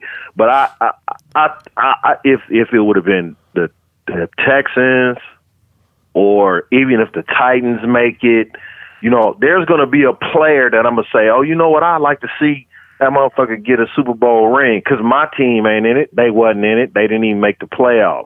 So I can't hate on everybody. I'm not saying that you are or anybody else is. I'm saying that if it wasn't the Chiefs or the 49ers, then I got players that I would like to see do their thing. You've been working, you do your thing, bro. I get that. You know what I'm saying? I get that. But as far as them two teams, I don't want to see neither one of them motherfucking teams win or get a ring. Neither no do I. way, no how, especially the Chiefs. I'll give you the hard answer. With the 49ers getting the Super Bowl. I'll give you deal with that. I'll give you the hard answer. Chiefs, I'll give you the hard answer. I don't want to see the Chiefs win a Super Bowl. I'm going to give you the but tough I ain't gonna answer. root for the 49ers to win either, though. You know what I'm saying? So go, for Kenny. me, I would rather have been like the Seahawks. You know what I'm saying? I'd like to have seen Marshawn Lynch get another ring. Russell Wilson do his thing. I'd like to have seen Deshaun Watson, you know what I'm saying, get a ring or something like that. Or Lamar Jackson come out in his rookie year and go to the AFC Championship, maybe not make it, but go that far in your rookie year, or your second year, shit like that. But what do you, when you're looking at if you're looking at the Chiefs and the 49ers, I mean, you don't even have that. It's like, why am I watching this game? Because I don't give a fuck if neither one of these motherfuckers win. I'll tell you why. Both y'all I'll tell you why. Each other's I will tell you why. All year. All game. Listen, dog. You know what I'm saying? Like, no one's disagreeing with you, dog. No one disagrees with you. Yeah, we would all like to see any other fucking team but those motherfuckers. I'll give you a hot take in the fucking Super Bowl. I'll give you a hot take right now. Go, give me the hot take, dog. Just to be clear, I'm not get this fucking button on. Just to be clear, I'm not lock. rooting for anybody. No, absolutely not. I never root for anybody. If it's a Chiefs Niners Super Bowl, I would rather. No, hold on to your seats. I'd rather the Chiefs win because I got to go to work with 49er fans. Oh, if I had to, I do too. It's pretty fucking annoying. With a gun to my head, if I had to give you an answer, that's why. Because you know what? Because we don't live in KC, and that's the only place that Chiefs fans beat. How many Lombardis? How many Lombardis do the Chiefs have? Right. Now, for my man Jen, he may disagree. He wants to see the whole thing. Jen's like, fuck, somebody drop a goddamn bomb on that hold stadium. on now. We just got monetized. Don't fuck it up. Okay. If I had to with a gun to my head, that's what I would say, and that's why. But let's get off that. It sucks. We're not in the Super Bowl this year. I would much rather see like Green Bay or somebody represent because at least I could root for them a little bit because of my family. But right. But you know what? I'm glad we gave our listeners that little bit of a conversation because that goes far to show like the people, because I see on Twitter a lot of people saying, oh, the 49ers, and Raider fans, I can't fucking believe it. Raider fans like, oh, the 49ers, this, that, if they win, I'm good with that. Like, Hell no, motherfucker, Hell no. we not good with that shit out here. You heard us. You heard us right here on the podcast. Nah, we fuck don't both like those the guys. fucking 49ers here in the Bay Area. Fuck those teams, We don't man. fucking want to see a 49er in the Super Bowl. their fans are insufferable. So But anyways, I'm glad we had that conversation, guys. Yeah. It was good for the listeners. Yeah. Real good for the out-of-state listeners. we got to know it's a real thing. And I think it will continue to be a real thing because every Niner fan that approaches me is like, what are you going to do when the Raiders move to Vegas? I'm going to root for the Raiders. Are you moving there? Get the fuck out of here. Dumb shit. Did you move to San Francisco? Did you just move to San Jose? Did you move to Santa Clara, motherfucker? Did you move to Santa Clara? Silicon Valley? Come on. Hell no. And you Did know what? Move to Great America Parkway? Because that's where y'all play on Great America Parkway, not 49er Parkway. And you know what? Man, get the fuck out Vegas here is with that more shit. of a California Man. city than it is a Nevada city anyways. No, you're absolutely right. about Vegas that. is an extension of California. I meet so many good folks from California that live there now, transplants, people visiting. So I'm cool with that. I'm cool with rooting for the Raiders right where I'm at here in the South Bay. I hope you guys do well in Vegas. Kane. It's like they never left. It'll be fine. It'll be fine. Kane, it's been great talking to you, man. This is a hell of a conversation. I'll catch up with you tomorrow, dog. Hell yeah. Get some rest. Yeah, for sure, man. It was good talking to y'all. I catch up with y'all tomorrow, next week, whenever, bruh. right, Can't man. wait. It's been good. Get some rest, dog. Peace. Peace out, brother. That was a good one. Yeah. There's a lot of meat on the bone there. Shout out to Mechanic Glennon, bro. Just tweeted that one out. Hey, man, I think that's it for the show. Well, actually, no, we got to get into these calls. My bad. Get We got into to get these into calls, dog. Let's get into these Just calls. a handful, so hang in there, folks. Let's go to the 561. Yeah, boy. Hey, fellas, what's up, man? What This up? is Omar from the 561. Okay. Yeah. I'm cracking up, bro, because I cut my call off last week, and frankly, I'm cool. I'm a self-scouter, so I know when I make a mistake. But I was fucked up, and Okay, Omar's got the energy this week. Yeah. We're gonna let him rock. Hell I yeah. sounded fucked up on that call. Man, Granddaddy Purple and the fucking Woodford Reserve had me twisted. Oh yeah, he's on that heavy indica and that bourbon. That'll do it, brother. I actually called to talk about bourbon because you pulled up that bottle of bourbon, Kenny, and I was like, fuck, that's what I've been drinking all day. So, that cut me off rightfully because I didn't bring the energy, and you know what? Fuck it. I deserved it, so I appreciate you checking me. But in all seriousness, man, That's all love, bro. I hope hell yeah. I hope you guys have a really nice off season. Obviously I'll be calling a lot throughout Good. as things happen within the Raider Nation. I expect a lot of transactions, but I think the hot button, the one that everybody wants to talk about, is Derek Carr. I agree with Kane, man.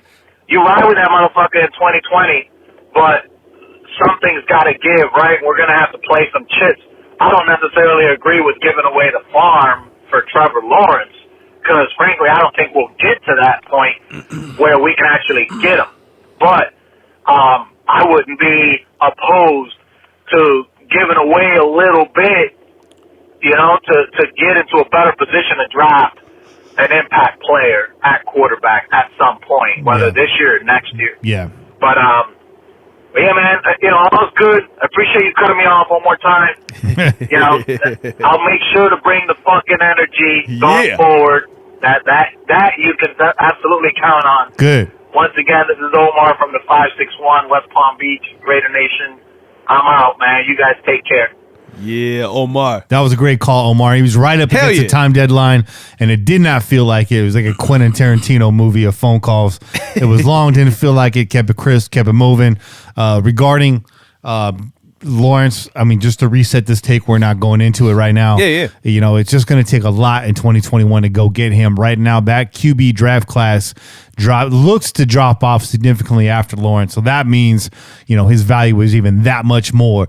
To get to Lawrence next year, we're going to have to trade one. I won't say both, but at least one of our first round picks this year for collateral and stock moving into 2021. You're going to have to trade that in to get more back moving forward. I don't see this team doing that, but yeah, man, I agree with everything that you said. And that was a great call. Way to bounce back, Omar. Thanks for calling in, brother. Yeah. Berserko wants us to talk about the national championship game tomorrow. To be honest, Berserko, we would love to. We'll probably be talking about that game after it happens, though. Che and I don't get to watch enough college football. I will be working probably through most of that game. I hope to catch a replay of it late tomorrow night, and we'll break it down afterwards. There's a lot of talent to scout in that game. I'll be watching, man, because I think Take notes. Yeah, no, absolutely. The thing that we've been trying to do a lot more of as seasons have gone by, as we've been doing this show, is we realize we got to have our nose to the TV screen when it comes to these college games, especially when we're talking about these playoffs. Well, we're talking about these bowl games. So I've started to pick up a lot more of these bowl games of late. So I will be tuned into that shit, whether it's on my phone or on TV, because, you know, the Munchkin got to get her TV time, bro. She got to get her cartoons in, and I can't interrupt that shit, bro. When you said nose to the TV, Yeah, man. I thought of my friend Brad, who, God bless his soul, is legally blind. When he watches my TV, his nose is literally pressed up against that.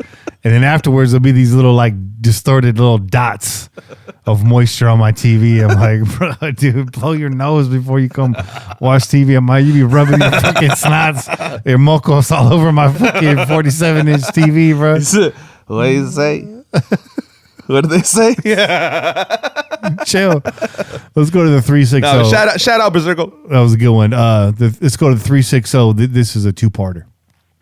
Kenny J. Kane, brother Wasabi. What's up, baby? This is P. How we doing?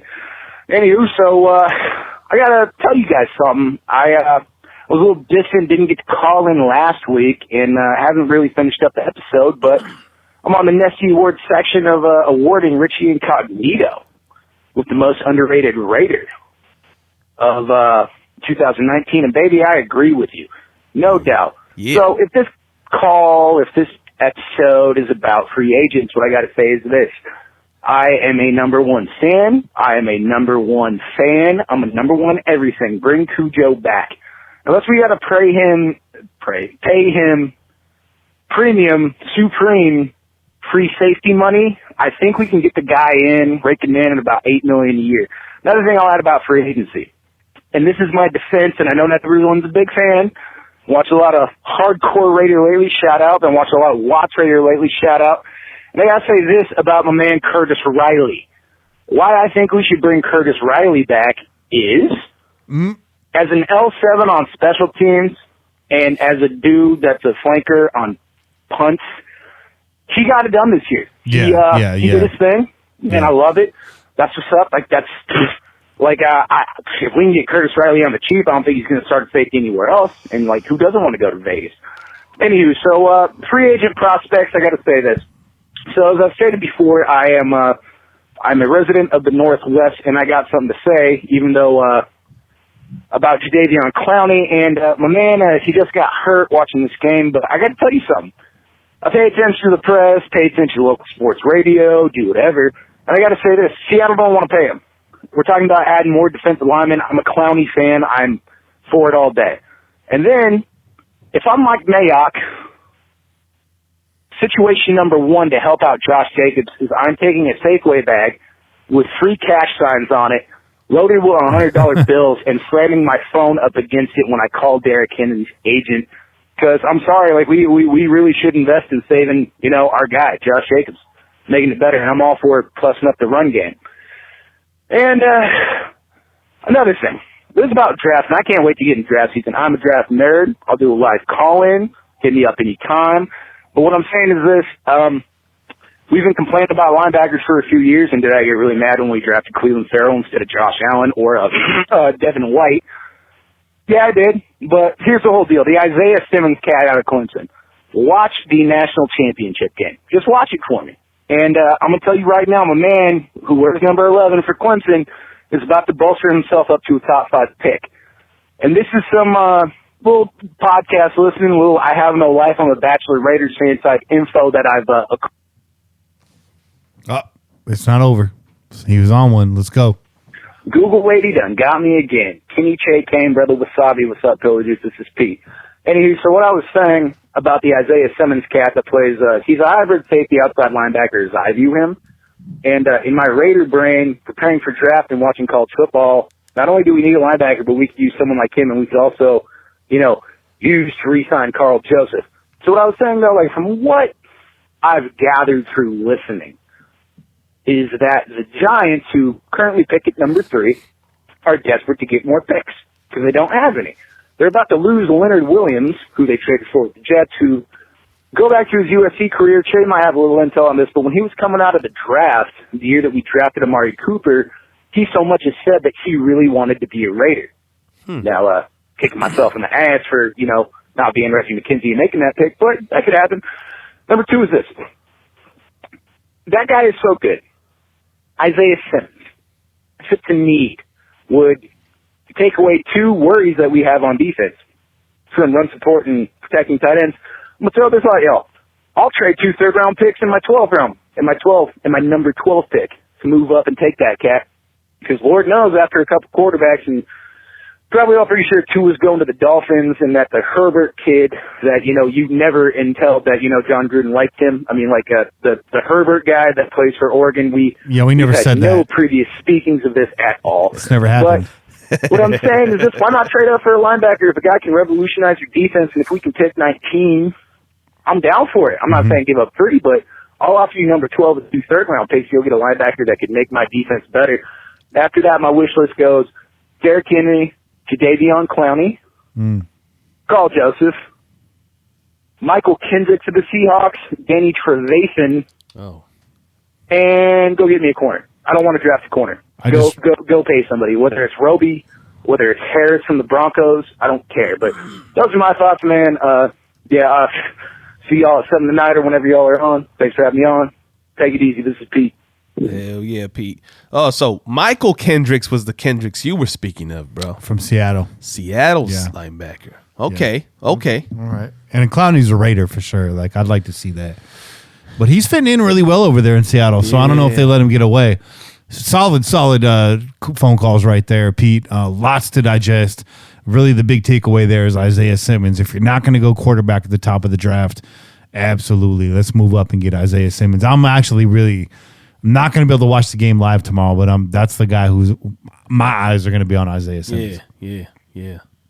No, I agree, man. I mean, listen, again, if you tuned into this show the last few seasons, where the guys have been telling you, please grab a fucking linebacker. Please. We want one of those guys. It'd be nice to get a stud at linebacker. So, absolutely. We're going to be all for that too.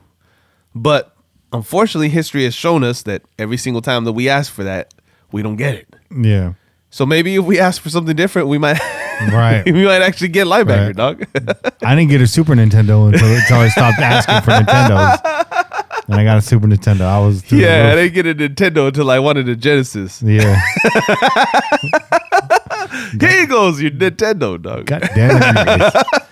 Solid call there, Pete. And Pete says he's willing to do a live call-in for draft stuff. So, Pete, I'm going to take you up on that, and you're going to be our draft guru this year. Get ready, bro. Get ready. 760. Let's move. What's up, guys? By the way, Pete Nesty Award winner, best caller of the year. That's right. I decided to say that. That's right. Good job. And that's why. WAP. Yep. Well, Chiefs won again. What can you say? Fuck them. I mean, Texans fucked that shit up. You know what I'm getting tired of? I'm getting tired of seeing quarterbacks make plays. Makes me not like Derek Carr even more.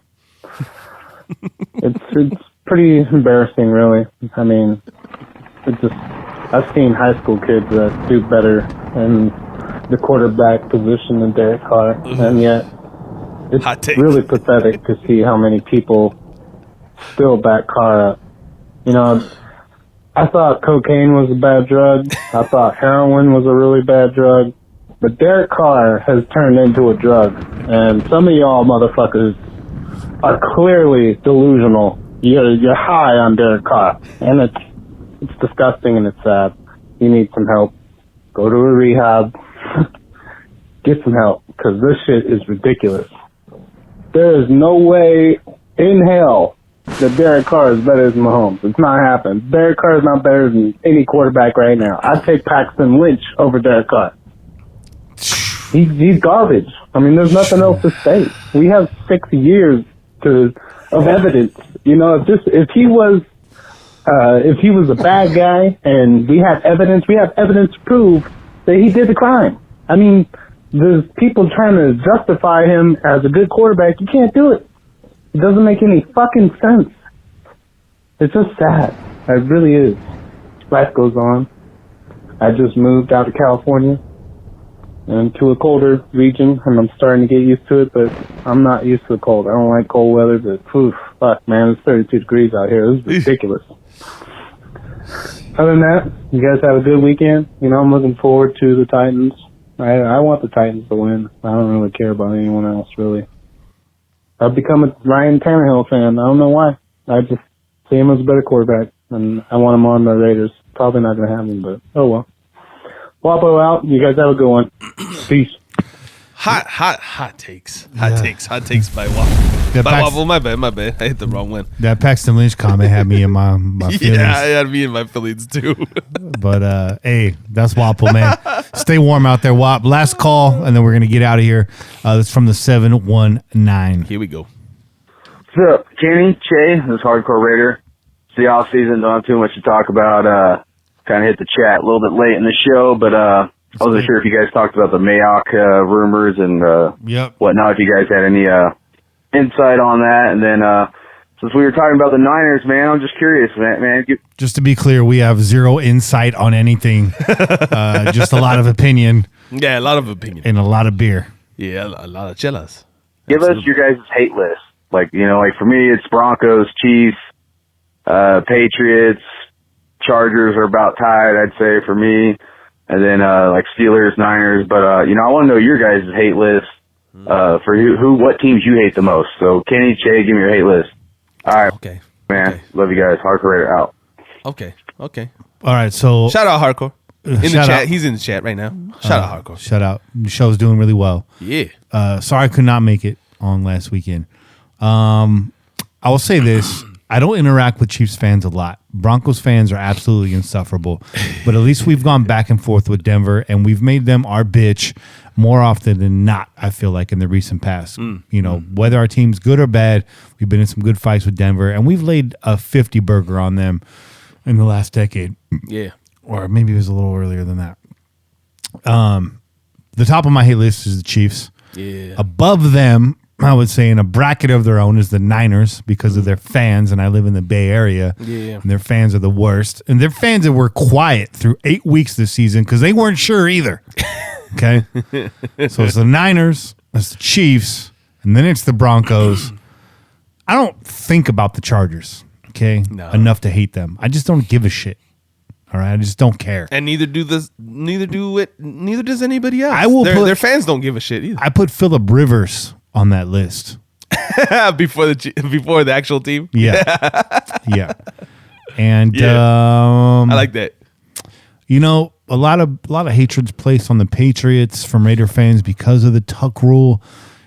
I gotta put the refs before the Patriots. The refs were the problem in that game. I like that. I'm tired of seeing the Patriots win, but I think that's over. Hot take.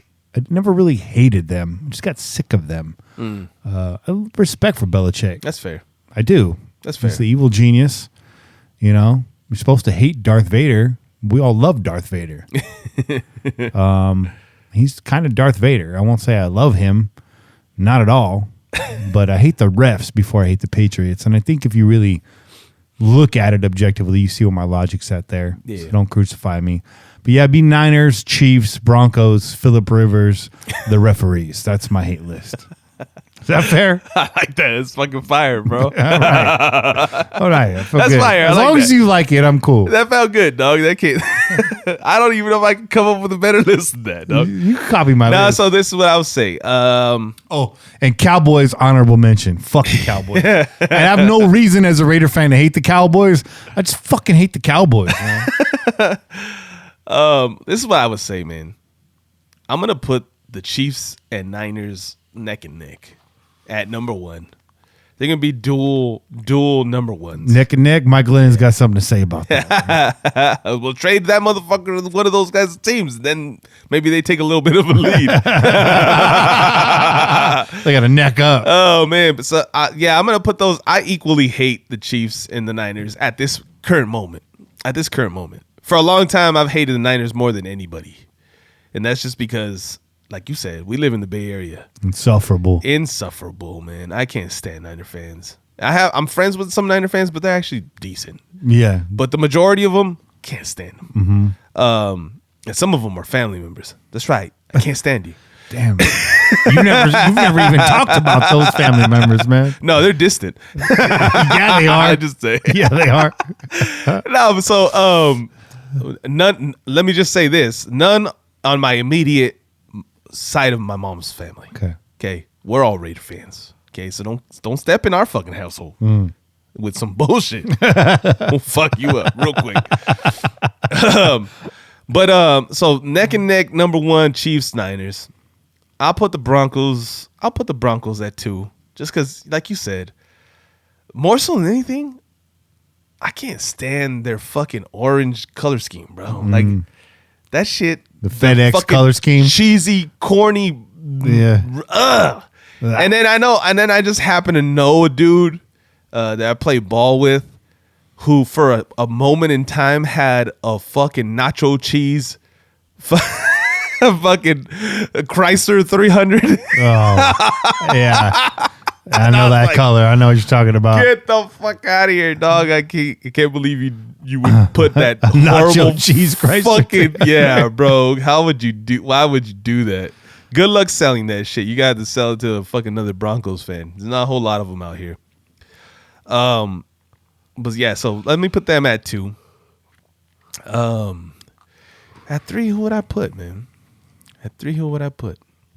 Like you said, the Chargers at this point. You know, it didn't make my list. I'll suggest the Steelers. Yeah, I'm debating on the Steelers because their fans are assholes. Yeah, they are assholes, and I would put the Steelers on the list somewhere, but I don't know if they're 3. Mm-hmm. I like the Phillip Rivers take, but I think his time is done, so I don't think we don't really have to deal with Phillip Rivers bullshit anymore a whole lot. I'm gonna put the Patriots at 3, dog. Okay. And I know you made a great point. No, it covers me though. If you say that, covers me. You made a great point. You made a great point about the refs, but it's been fuck the Patriots since the Tuck rule. Fair. And I will stay that way until I know for sure they're dead. Mm-hmm. Okay, so right now we're all kind of happy that what happened. The Titans knocked them out of the playoffs, and now their shit looks like it's in shambles. But I won't rest on I hate the Patriots until they rest. Mm-hmm. You know what I'm saying? I So like that. when they're I like dead, that. they're dead, then my hate for them will rest too. Okay. Okay. Not to mention that my lady's stepfather is a fucking Patriots fan. So yeah, I want to see them come to the demise. Yeah. Real quick. Yeah, you do. Real quick. I can't wait for that shit to flip around. I want a 180 real quick, bro. Just saying. At number 4, let's put the Steelers, dog. Mm-hmm. Yeah, fuck Ben Roethlisberger. Yeah, big fuck time. That guy. Fuck that guy. And we already know the history that we share with the Steelers. We already know immaculate reception and all that bullshit. Yep. And, yeah. Fuck Marco Harris, bro. I wasn't even fucking born yet when that game was happening. But I was schooled up on that shit, and I'm like, that was not a catch. Let's be fair. Here's a suggestion for your number 5. A team of recently that we root heavily against. Chicago Bears? Was that just too new, too short? That's too new. Okay.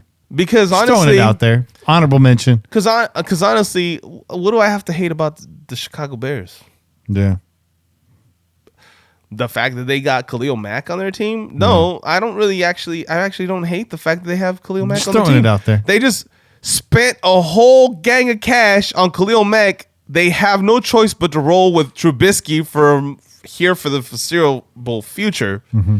So I'm actually not that mad because I feel like they kind of fucked themselves. Mm-hmm. And thankfully we had their fucking number 1 pick for the last 2 seasons. I'm actually kind of happy. Thank you, Bears. Thank you. You guys helped us out. Yeah. I don't have no hate for the Bears. What do I have to hate about them, man? We don't play them enough either. Who would be my 5th, man? Shit. Andy Reid. I like that. Because Kool-Aid looking ass is fucking just getting on my goddamn nerves, Andy Reid. I hate you. Diabetes. You, Wilford Brimley, You number 5. Okay, there we go. You ready to do some shout outs?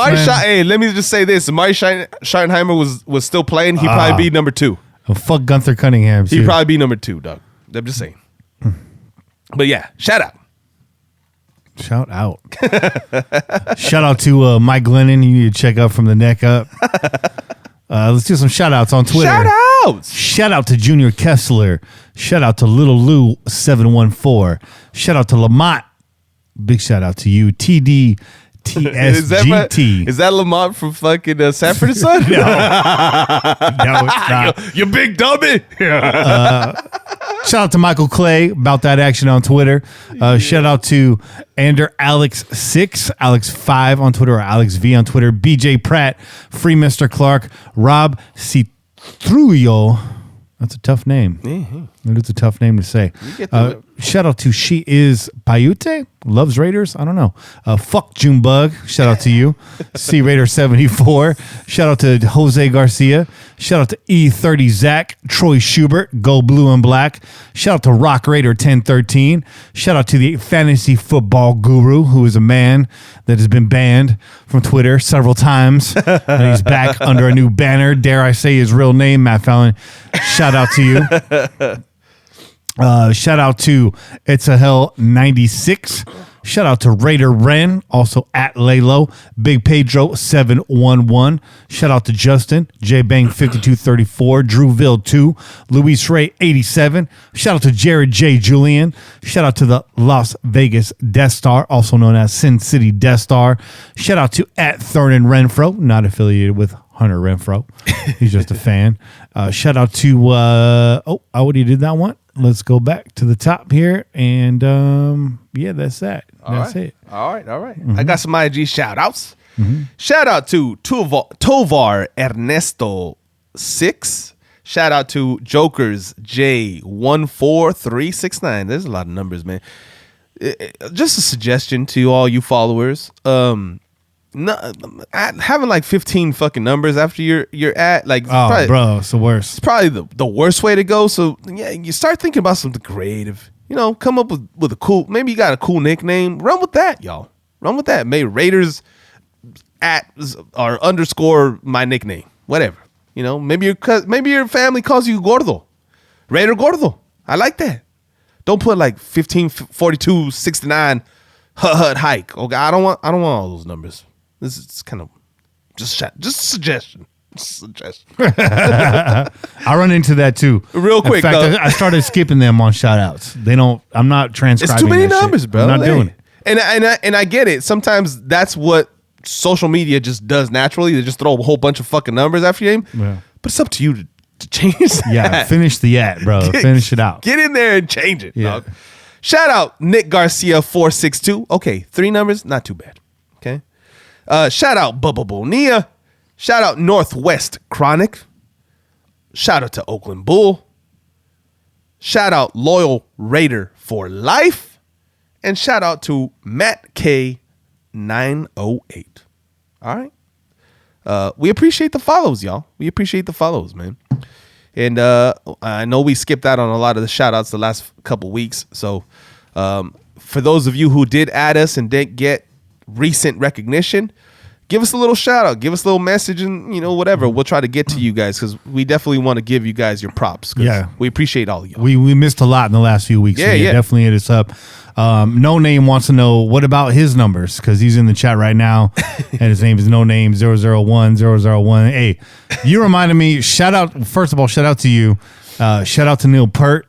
That reminded me because the Rush 1001.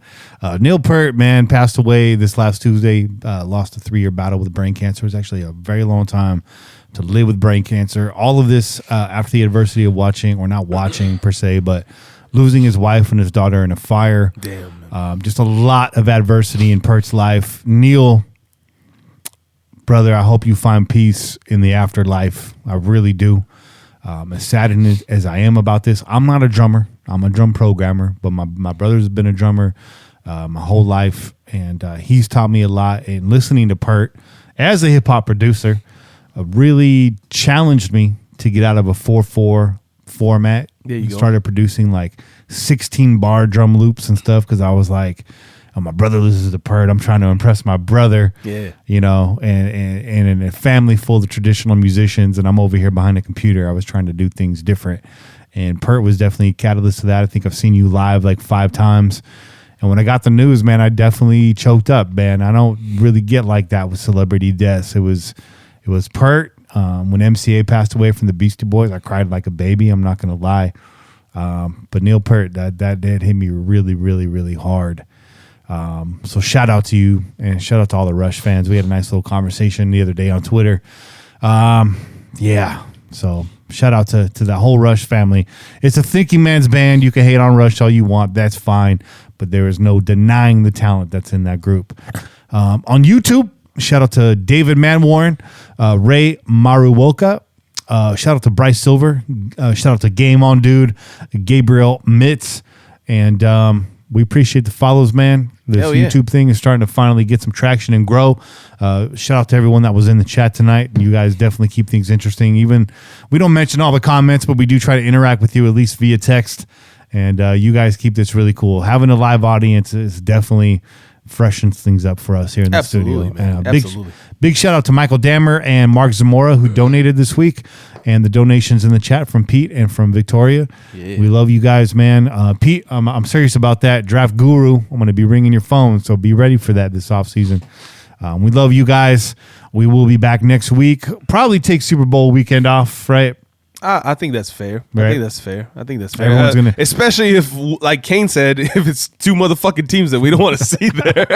Well, y'all are going to be doing your Super Bowl parties and stuff, and I'm going to probably be in a food coma and all that. So, but we will see you next week, and the week after that, we hope, and then we'll be taking a break for Super Bowl weekend. So, but in the meantime, that's it for this week's show. Call in every week, 408-909-PJFF. You can call in at any time and leave a message to be played on air. Tune in every week wherever podcasts are found. Make sure you download the official Pillaging app. That's right. A lot of podcasts challenge people. You want to know where to find the app, the podcast? Just download the app. It's all right there for you. There you go. And it is free. Shout out to DC for All Custom Tees. Shout out to Jocelyn Johnny. He started the show from the beginning, even though we were halfway through. That's how diehard he is, bro. Yeah, man. So shout out to you. So please feel free to donate. PayPal.me/PJ4F or donate right here in the chat window. Be sure to listen to our network partners, new to the crew, but not new to the game, Fan Club Blitz, featuring Splatterhead and Groby this last week. So and they got a whole crew of folks that rotate in their studio. So they're a lot of fun to listen to. Ladies of Darkness, Put on Waivers podcast.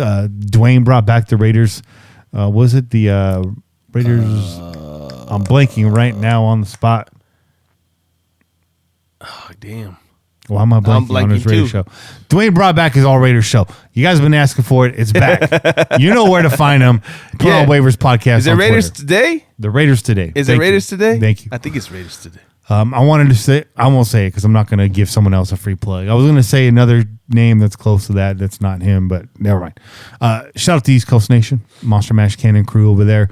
The No Ledge podcast, come back. We miss you. Inebriation podcast. Again, if you like Fan Club Blitz, you like the Pillaging podcast, you like beer, you're going to love the Inebriation show. The Blackout podcast. Sean, where you at, dog? And the Crow's Nest, well, it's the off season, so we'll be back soon. I know you guys have been asking for it. Hell yeah. Crow's Nest will be back soon. We're figuring it out. Hey, we're gonna work out the times. Real quick, I just want to give a shout out just because this man has been on our live feed the last few weeks consistently. Your boy Mojo likes to review beers too. That's true. So if you like the beer reviews, your boy Mojo, he's a beer connoisseur, man. He'll give you history about the breweries. I was tuned in. I was like, okay, all right, Mojo. Kicking in like history from 1857 and, and shit like that. I like it. Cool. So if you like those beer reviews, shout out to Mojo because he supports and we got to support him too, man. And you, like you said, you dropped a beat for him. So yeah, give him a shout out. I was talking to Beer King at work the other day. Yeah. He said that his next goal is to tour every brewery in California. Okay. I just left the room, bro. I was like, you're gonna fucking kill yourself, bro. I mean, it's gonna take like maybe a fucking year to do. He's not even gonna get out of Sonoma County, bro. That's true, right? He's going to be in jail before he gets to the Humboldt. I'm telling you. There's too many out there. Yeah, there's too many fucking breweries, dog. You're going to have to spread that out over a few years, dog. Just saying. Spread it out over a few years. Yeah, take it slow, bro. Yeah. Take it easy, dog. Until next week, y'all, keep the wind in your sails and the rum in your mug. And Pillage on Raider Nation, this has been a production of the Crow's Nest Podcast Network. I'm Kenny Stapler, joined as always by your boy Chip. We out you. Peace. Go Raiders. Like a freight train coming, you're blowing the town. Like a diesel motor.